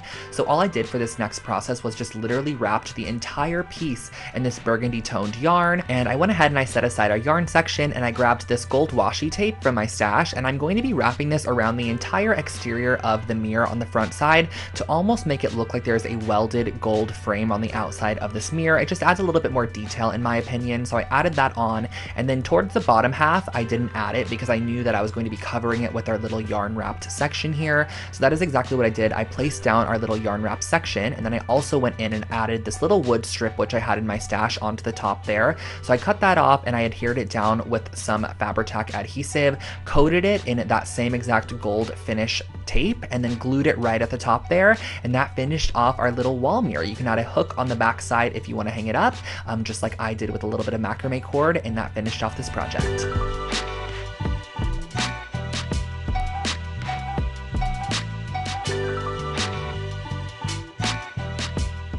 This next project blew up on TikTok, and I knew I wanted to recreate it here on my channel, so I actually grabbed 2 different gallons of soda. This is actually just ginger ale gallons, and I went ahead and I cut the tops off with an X-Acto knife, and I grabbed this Fairy Light pack. Now, this Fairy Light pack was from Amazon, and if you plan on running this all the time, I do suggest getting one that plugs directly into the wall as opposed to a battery-operated one, which you're going to kind of have to hide the cord down the wall if necessary. So what I ended up doing was just using the battery-powered one. I'm just going to use this on more special occasions. items. So I went ahead and I glued the battery pack on the inside and glued the two pieces together, and then I added a string which is going to be used for hanging it up. I suggest gluing down the string first rather than adding the polyfill because the string honestly is kind of hard to find once you add all of that polyfill, so make sure to add your string first and then go ahead and just apply clumps of this polyfill material, which is essentially what you use to like stuff a doll or stuff a stuffed animal with or a pillow. I just glued this on around the outside. And a little tip for you guys that I learned from somebody who actually creates these is to use hairspray to make sure that your polyfill stays together. So you can spray hairspray on it as if it's actual hair, and it will kind of make it stay together a bit more.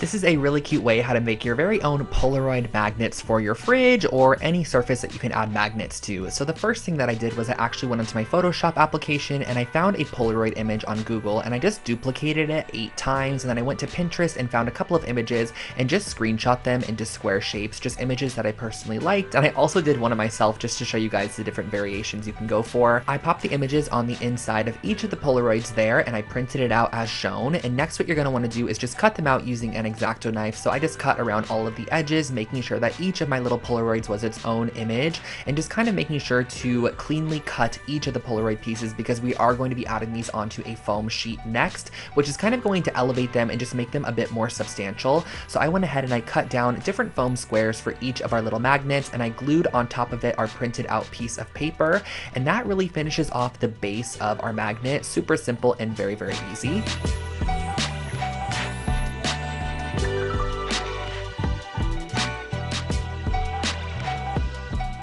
The last step in creating these magnets is just to apply a little magnet on the back side. I just use these little circle ones from the craft store, and you can hang these up on your fridge or wherever you'd like.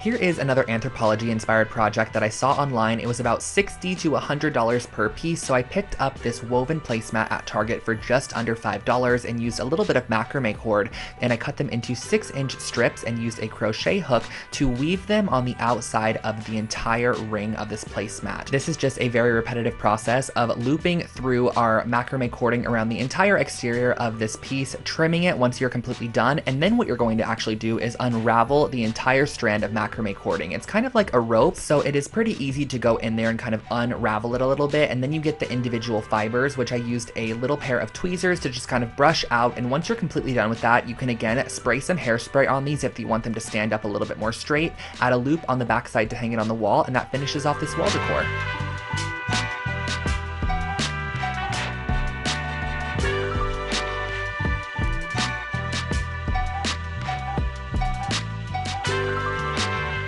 This is a super easy hack to make your very own sea glass vessels. So I got a couple of glass vases from the dollar store, and I'm going to be mixing some Elmer's glue with just some basic food coloring to create basically a colored Elmer's glue. And all you have to do from here on out is actually just paint this on the exterior of your glass vessel, and once it dries down, it's going to end up being such a pretty matte color. So I ended up applying just a decent amount of glue and then adding in a couple drops of food coloring. Do keep in mind that it's going to be pretty translucent, but once it dries, you're really going to be able to see that color. For this first one here, I just did a nice minty green shade, and for our second one, I added some more Elmer's glue into a Dixie cup, and I just went ahead and I did a blue sea glass, which I love the way that this one turned out. I went ahead and I applied a nice coat on the outside of our vessel, and then you're just gonna let them dry, and once they are dry, they look super cute like this.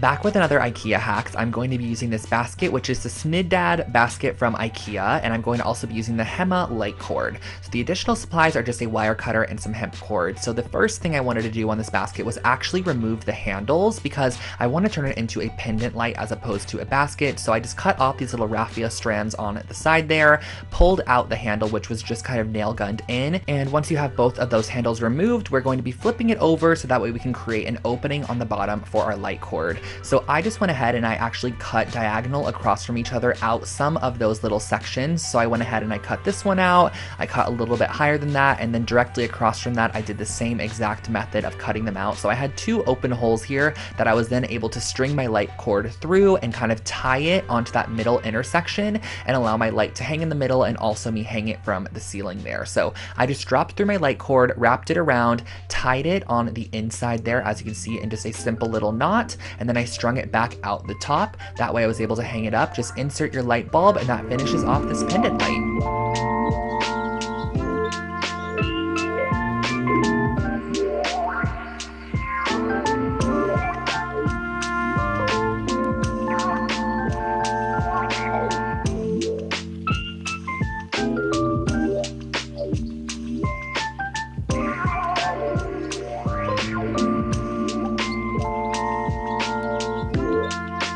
When it comes to shelf styling, I love these kind of geometric brass or just metal objects. I think they're so much fun. So I ended up creating my very own using these wind twisters from the dollar store. This is what they look like originally. They are so ugly, but I actually glued a couple of them together to start, and I used a wooden dowel as kind of the base for our little structure. So I'm going to be sticking that through, applying some hot glue, and just hot gluing down our wind twister onto it.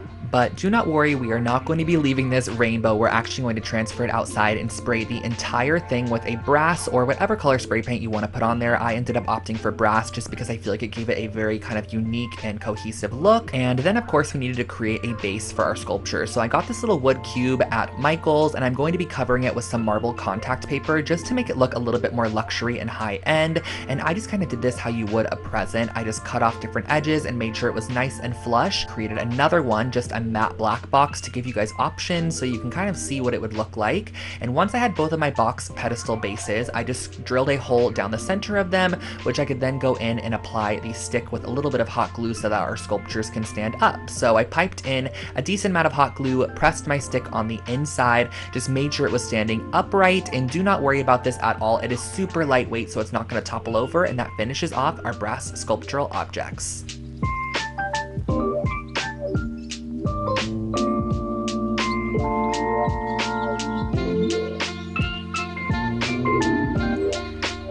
If you're into geometric shapes and 3D art, this one is perfect for you. So I basically went ahead and I grabbed these little wooden dowels here that I got at Michael's, and I'm going to be creating some pyramids out of these. So I actually, again, work on parchment paper for these kinds of projects. That way I can easily peel them off once I am done. So I believe that I ended up creating about 7 of these pyramid shapes, and I'm going to be painting 3 of them pink because we are also going to be going onto our canvas and taping off a diagonal section, which we are also going to be painting that same exact pink color. So on the smaller side, we're going to be painting the pink side and adding 3 of our little pyramids that we also painted pink onto that side. On the opposite side, we're going to be adding just our wood pyramids just opposite that, and that really finishes off this art piece. It's super simple, but also very fun.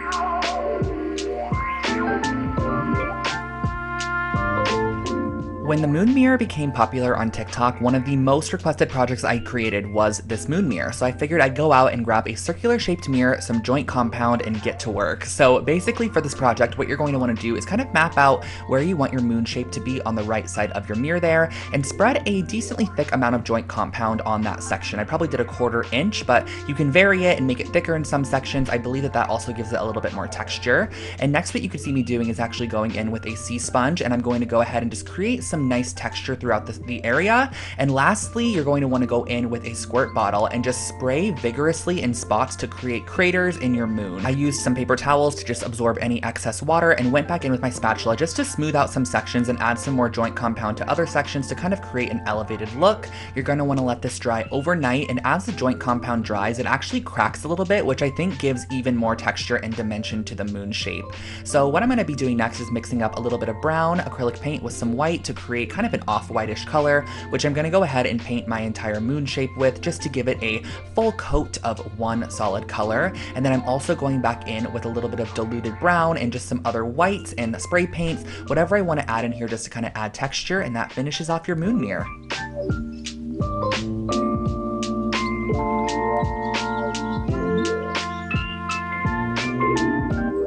This next project is actually one of the most current projects that I posted on my channel. It is how I took this Ivar shelf side unit and turned it into a blanket ladder. So basically on the inside of the shelf unit, you can see that there are a ton of different holes which allow you to adjust your shelves as you'd like, but I just went ahead and every other hole I actually drilled through all the way to the opposite side because I wanted to be able to add lacing to the sides of this ladder just to give it a little bit more detail than just staining it as is. So that's exactly what I did. I also cut off the very bottom middle post, brought it outside, gave it a nice sanding to ensure that there were no splintered edges and that everything was nice and smooth, and I took out my classic black wood stain and gave it a full coat of this stain all the way around using a foam brush. You could totally apply it with whatever you'd like, a paper towel, a foam brush, and just let that dry outside for a full-on day. I especially say this for the black color because the black one seems to actually kind of bleed in some areas, so the more time you give it to dry, the better. I then grabbed some macrame cording and applied some tape to the end of them. This is kind of makes a makeshift needle and just makes it a little bit easier for you to string that cording through the side there.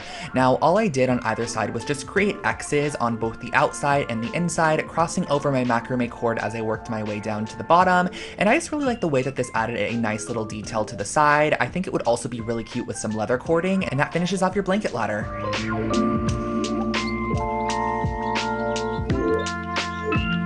For our next project, we are jumping into something a little bit more intermediate when it comes to macrame. I know some of the earlier projects were a bit more simple, but what I'm going to start off by doing is just cutting some long strands, 6-foot strands, and you're going to need 8 of them. I then went ahead and tied all 8 strands into a knot, and this is going to be our very bottom section, so I suggest that you kind of separate them in sections of 2 and create a plus sign with your macrame cord. Now, what you're going to start off by doing is creating a sequence of square knots once again, which is just right over left and then left over right. That's how you create a simple square knot, and I just made these probably about 2 inches from our base section. So we kind of have this little flower shape. Then grabbing neighboring strands, you're going to do the same exact thing, creating a square knot with 2 neighboring strands about the same distance that you created with your first ones from the center knot, and just make sure that they're as even as possible. This will just make your macrame look a lot better in the end. I placed my bowl on top to get an idea of how much more I would need to macrame upwards, and for this next section, I probably went up about 6 inches and created another square knot here. So as you can see, applying my next round of square knots, and then we're going to be doing a little bit of macrame, which is basically just constant right over left, left over right to create these little sections, and that finishes off your macrame planter.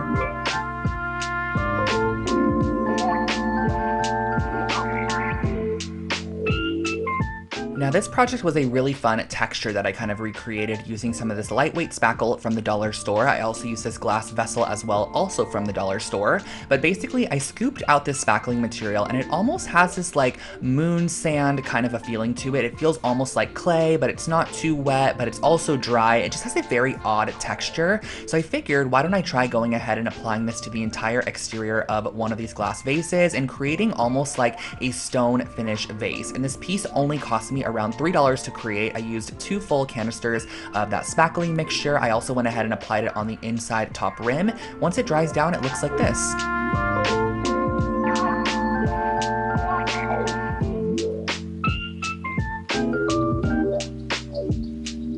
Tiled furniture has been super popular across TikTok and social media lately, but I wanted to downsize it for people that maybe are a little bit intimidated to create their own furniture piece, so we are going to be creating some tile coasters. I got these 2x2 square tiles from a shop in Los Angeles called Floor & Decor, and I cut them out into 2x2 sections to create a small little coaster, and I went ahead and adhered them to a piece of corkboard just because I felt like the cork would be a nice material to kind of sit on top of any tabletop, and the tile will not scratch it. So I adhered those down first on all of my coasters, and went ahead and make sure that they were nicely attached, and then cut them out using an X-Acto knife or a pair of scissors. I brought out some acrylic paint just to see how this would work on top of the tiles, and I can tell you guys it worked perfectly. All I did was 2 to 3 even coats of this acrylic paint on top of the tiles and also on the sides there. So this is my second coat that I'm applying on, using my heat tool to dry it down. And then what I actually did was went in with a Mod Podge hard coat and did 2 full coats of this hard coat across the entire top and sides of our coaster. This makes it water and weather resistant. And then I brought out my grout, which I've used in a lot of different projects that I've done tiling in the past. This is just a nice warm gray grout, so I applied it with my finger into the grout lines, just kind of evenly dispersing it, wiping away any of the excess, and then what I did in the end was I actually used a little bit of caulking and I just applied it to the sides to give it a nice clean finish, and that finishes off these coasters.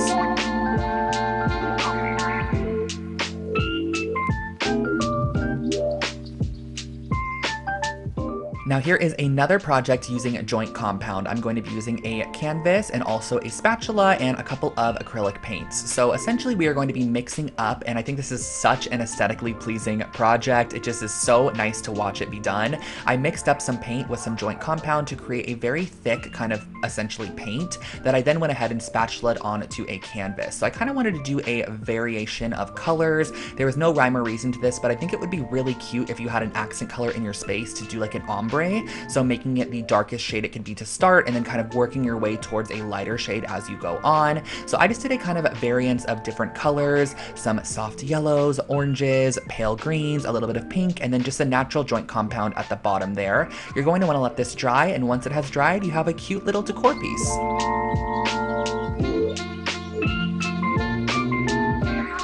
I think this next project is one of my favorite pillow DIYs that I've done on this channel. I think it just turned out so cute. I basically ended up using some of this wool roving yarn and cutting them into 3 strip sections because I'm going to be ending up braiding them and turning them into little pieces that we're going to be decorating on top of the pillow. So I started off by tying a knot and leaving just a little bit of a tail on there because we're actually going to be using that as a tassel in the future. And I'm just going ahead and doing a simple braid down this entire section here. Now you're going to need 6 pieces that are 14 inches braided length, and then you're going to need 2 sections that are 4-foot braided length. So once you have all of your strands created here, you're going to go ahead and start decorating your pillow. I'm going to be using Fabri-Tac adhesive, which is a fabric glue that works really great, and kind of following this pillow that I found on Wayfair, but it was $120, and I was like, we can easily create this for way less. I think this project ended up costing around $15 to create, and I used my Fabri-Tac to adhere down my little strips along the front of the pillow. Once I reached the end as well, I went ahead and I just tied them in a knot. That way I kind of had a little bit of a tassel hanging off the side of the pillow, and as you can see here, I'm cutting those tassel edges, and that really finishes off this pillow. It turned out so freaking cute in the end, and I think this is a really fun project.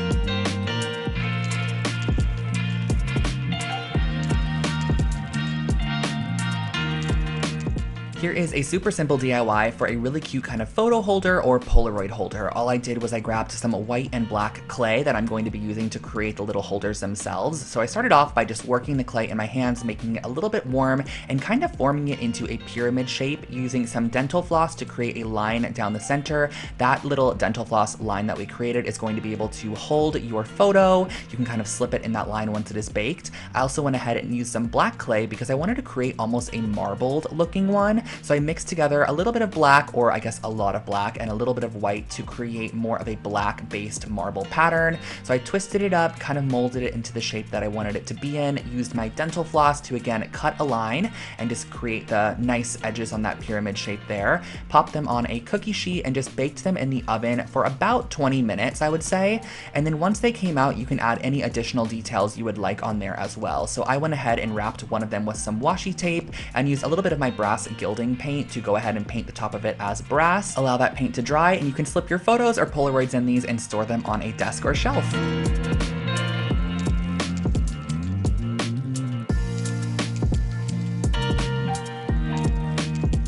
This next project is a shell trinket tray with a little bit of an artistic touch. So I basically went ahead and found these large shells on Amazon, and I'm going to be using the inverse of the shell to create some small trinket trays. On this first one, I'm using some black acrylic paint just to almost create like a Dalmatian spotted abstract pattern.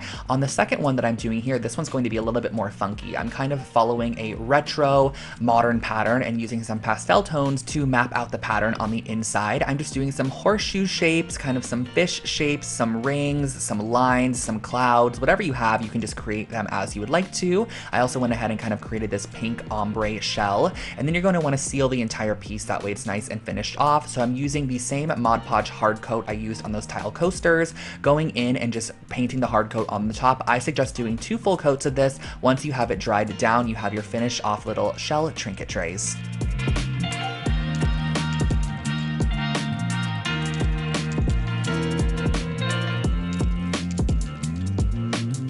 Whenever I would go to the dollar store, I would always see these hula hoops, and I finally picked one up and decided I'm going to be creating a DIY with this. So I ripped off the exterior pink and silver lining, and I spray painted the hoop black to start, and then I used these campfire skewers that are also from the dollar store, and I applied a little bit of wood stain to them. So using the early American wood stain, I just wanted to warm them up a little bit as they were kind of more on the yellow side, and then I used my industrial scissors to go ahead and cut these down to the lengths that I wanted them to be. These are basically going to be 2 different strips in the middle section that we are going to be applying some yarn to. So for our underside, we're going to be applying this more tan tone. So I did 2 to 3 strips per section and just kind of lark's head knotted it onto our dowel there. Moving on to the white section on top, I did the same exact thing with the white roving yarn, and I glued down the 2 different sections so that they overlaid each other, and also created this little section at the top that kind of created a triangle. And overall, I feel like it really just unified the piece as one. It kind of before just looked like I had some random yarn strands hanging there, but when I added that top piece, it really made the full section look like it was complete. I used a little bit of tape and a steamer to go ahead and steam my strands and cut them into a nice blunt cut, and that finished off our wall decor.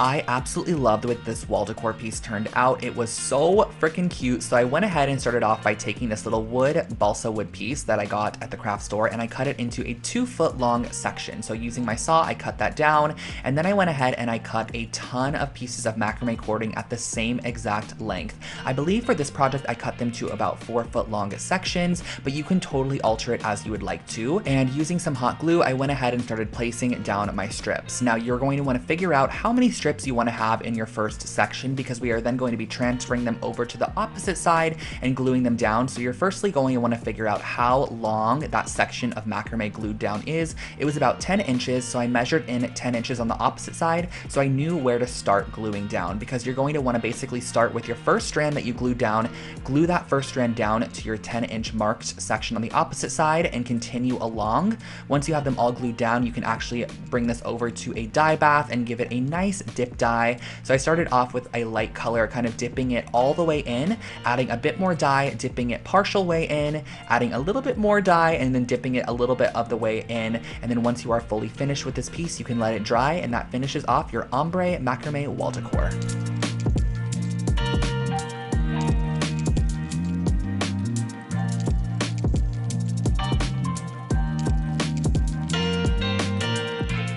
Here we have another fun Lol Howls IKEA rug hack. This is using the same exact masking tape we used prior. This one is actually a little bit wider than that one, but I started off by taking a 12-inch strip and finding the exact center of the rug and placing down my 12-inch strip in a horizontal fashion.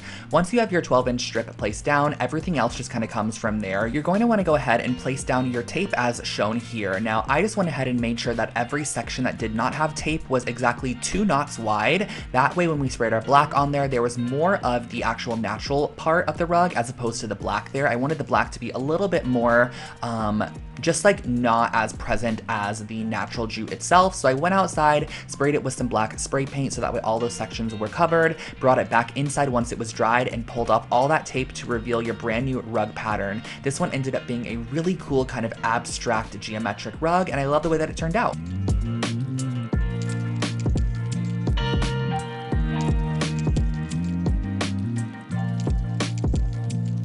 This was actually a project that I created out of need for this specific piece. I really wanted a cement tissue box holder, so I decided why don't I go ahead and create my own. So I went ahead and I mixed Mod Podge with cement mix. So my reasoning behind this was I felt like if I was just go ahead and mix up the concrete as you normally would with some water, it would probably just fall right off the exterior of our tissue box holder. So I went ahead and I mixed it up with Mod Podge to kind of create more of a pasty glue material, which I was then able to brush on top of this raw wood box, which I found at Michael's craft store. So I went ahead and I started by painting a generous coat of our cement paint on the outside here. I think this is a really great technique too, because you can really give anything a nice cement coat finish, like whether it be a table lamp or something thrifted, you can actually give it a pretty decent cement coat with some Mod Podge and some cement powder. Just let it dry and you're good to go.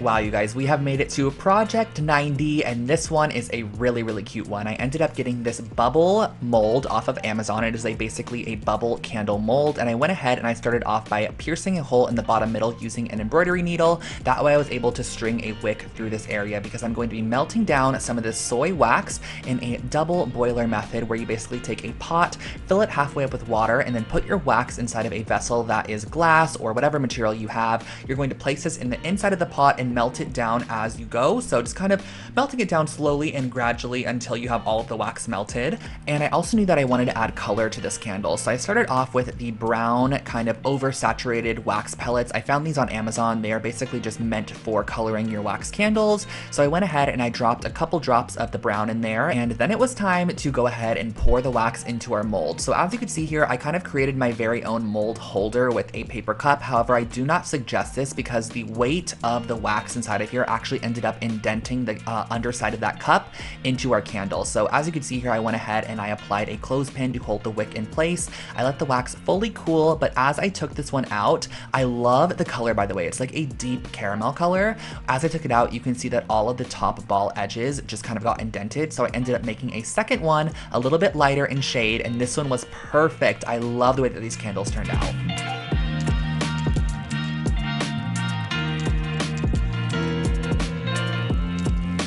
This next project is one that you might not believe is a dollar store based project, but it really is. I got this outdoor wooden picket fence from the dollar store. It was $1.99, and then I went ahead and I used my jigsaw to cut off all of the kind of pieces that were sticking off of the middle section, so you're ending up with a piece that looks like this. I then went ahead and grabbed some sandpaper just to sand down any of those cut edges to ensure they were nice and smooth, and I brought out once again my classic black Varathane wood stain to give this an entire coat of this classic black stain. Now, the thing I liked about this piece in particular is I think it had a finish on it, so it kind of didn't soak in some of the stain, but it allowed you to see some of that wood grain a little bit better, which I loved. So I soaked this piece of raffia cane material in water for about 20 minutes, and then I cut it down to the width of our piece. I'm going to be stapling this to the back side so that you can actually see that woven cane through the little openings on the front side. So using a staple gun, I stapled all the way across the bottom there. I then pulled it taut and stapled across the sides and across all the little middle posts as well.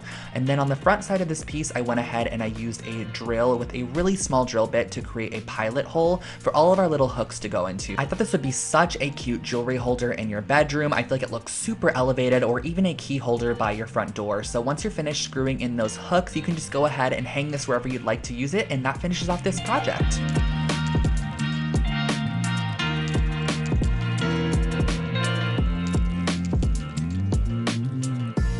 This is a really fun kind of artistic, artsy hack on upcycling old prints that you might not like anymore, or old art in general. This is also a great way to take thrifted art and just make it look so much more interesting. So what I actually did was taking the entire art piece in the frame itself, I went ahead and I taped off a diagonal section and then taped off any area that I didn't want my spray paint to hit.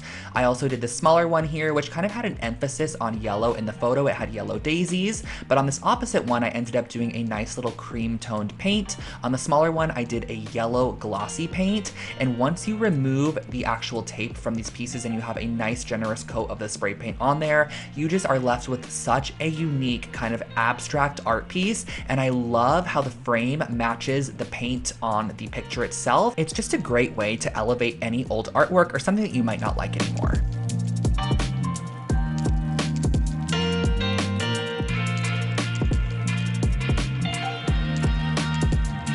For our next project, I'm going to share with you guys how to make some really cute cement or concrete planters. So I started off with some of this cement mix. Now, this is not the cement mix I currently use. This one has so many large rocks in it. I actually suggest getting the pre-sifted cement mix that comes in the tub from Lowe's or Home Depot. And what I ended up doing was just mixing this with water and turning it into the consistency that I want it to be, and then pouring it into a foam cup, which is going to be the mold for our planter. Now, pressing inside of that foam cup, I'm applying a little kind of solo shot glass. which you're going to want to weigh down with a couple of rocks or heavy stones. That way it sits in the middle of your cup and allows it to dry, and this is going to be the mold base for your piece. So once it has fully dried, you could remove that inner solo cup. You have your little place that you're now going to put your plant inside of, and you can also cut away the foam cup from the exterior. I can definitely say that foam cups really create a beautiful mold for any project. It's very, very smooth in the end, and I like the finish that it gives. So sanding that top rim just to kind of give it a finished off look,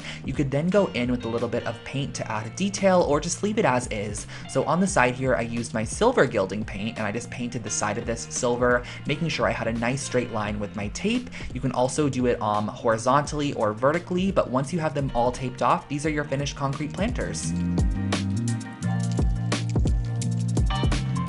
If you're in need of a boho pendant light, I have you covered with this IKEA hack. I basically ended up using 2 of these wooden bowls that you could find in the kitchen section with a large hole drill bit, because we are going to be drilling through the exact center of both of these bowls, both the large one and the small bowl. And next what you're going to want to do is go ahead and start stringing some wooden beads onto a jute cord, or whatever cord that you have that kind of matches the color tone of your bowls there. So to get our pendant shape, I'm actually going to be gluing the bowls on the outsides together. So as you can see, it's kind of creating this almost very, I guess, light shape. I feel like this is a very kind of mod light shape. And around the center section where we added the glue, I'm going to be tying on our wooden beads. That's kind of going to add our boho element to this piece. Now for our light cord, I picked up a basic light cord from IKEA, and I ended up wrapping the entire cord with our jute rope. That way it just matched the aesthetic of our pendant light to start. You're going to go ahead and glue this directly down in the center, applying a generous amount of Gorilla Hot glue. You're just going to want something very industrial strength. That way you can press this down in the center. Now on the underside, you're going to want to also apply on this piece, which kind of just finishes it off and makes it look a little bit more finished. And then pop your bulb in and you are good to go.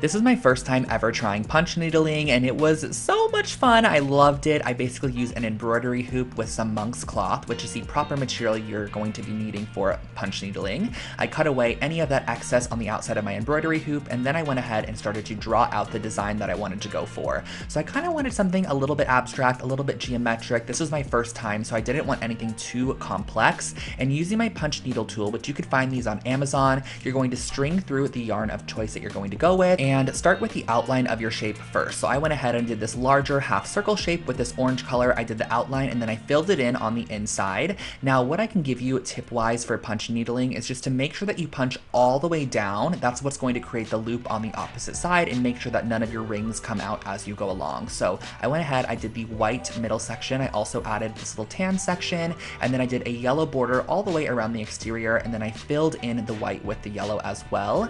And then once you are finished off, you can cut away any of that excess monk's cloth on the back side, and that finishes off your wall decor piece.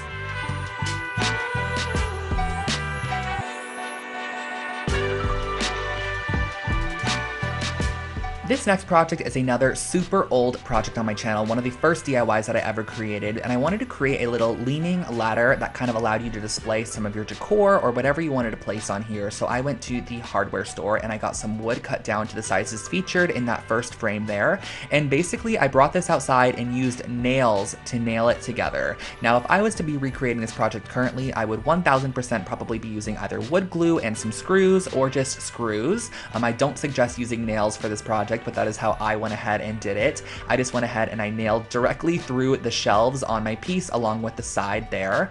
Nailed 2 nails into each section, and I just moved my way along, placing shelves where I wanted them to go and using 2 nails to secure them in it to place. Super simple and easy, and I styled it like this.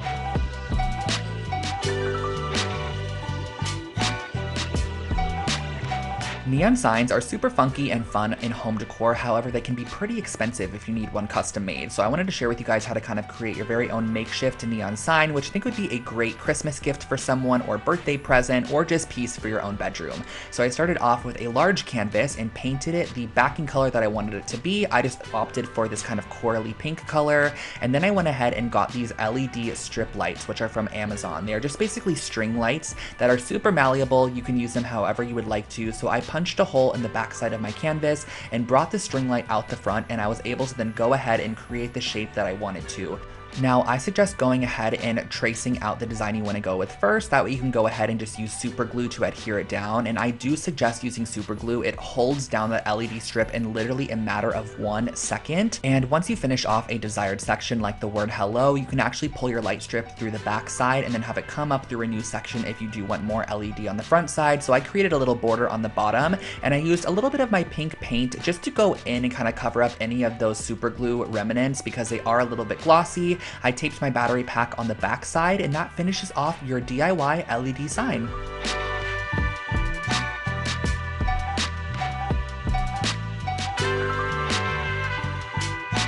Here I have another fun dollar store project for you guys. So I found these little plant pots at the dollar store. They're basically just like the pots that would essentially be used when plants are first starting out. You kind of grow them in here and transfer them into soil. So I ripped them all apart, and I'm going to be boiling them down in some water. This literally looks like beef. If you guys watch the full tutorial of this project, I talk about how it looks identical to roast beef, and that is basically what it is. But we are going to be using a mixer here to mix it up in a bowl and break down all of our paper fibers, because what we're going to be doing is creating a paper mache bowl using some joint compound and some Elmer's glue. So mixing that into our material to start, which is basically our broken down paper fibers that is all heated up, we're going to want a nice mushy material. Next, you're going to want to go ahead and find some form of mold. So I found this large IKEA bowl. I used some oil on the exterior of it and also added some cling wrap on the outside as well. That way our piece would not stick in the end and it would just nicely come off. So scooping a large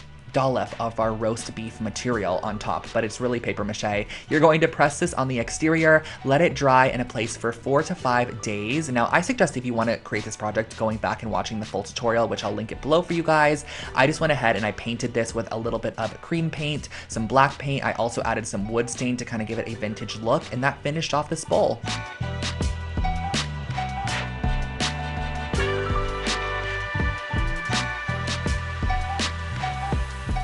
Project 99 is another oldie but goodie, you guys. I'm going to share with you how to create a cute little jewelry holder using some cement mix. So starting off, I'm mixing up my cement as I normally would with some water to create the consistency that I want to go for. I am then going to be pouring this about 3 inches deep into an oatmeal container. You can really use whatever you want for this project, but I found the oatmeal container worked perfectly.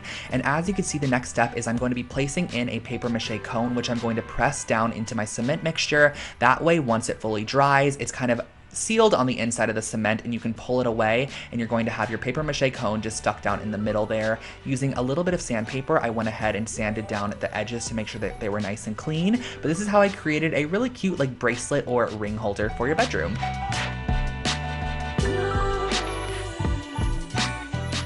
And our last project is a very fun vase project using this pool noodle that I found at the dollar store, along with some of the lightweight spackling from the dollar store as well. I just went ahead and I actually coated the outside of this pool noodle using our lightweight spackling to almost give it a ceramic finish. I really wanted this piece to kind of give off CB2 or Urban Outfitters vase vibes that you would buy for like $150. Now, I went through so many processes of spray painting this piece. I started off with black to start, and I was honestly not a fan. So then I went in with this stone finish spray paint. I sprayed this on there, gave it a generous coat of the stone finish, and once again, I was not the biggest fan. It kind of just had this odd colorway to it, and the black wasn't fully coated. So then I brought it inside and I used some white acrylic paint mixed up with a little bit of tan acrylic paint, mixed that together, and then I fully coated my piece with this paint, and I love the way that it turned out. It totally finished it off and made it look like a really funky retro vase. You can pop some florals on the inside, and that finishes off your vase project.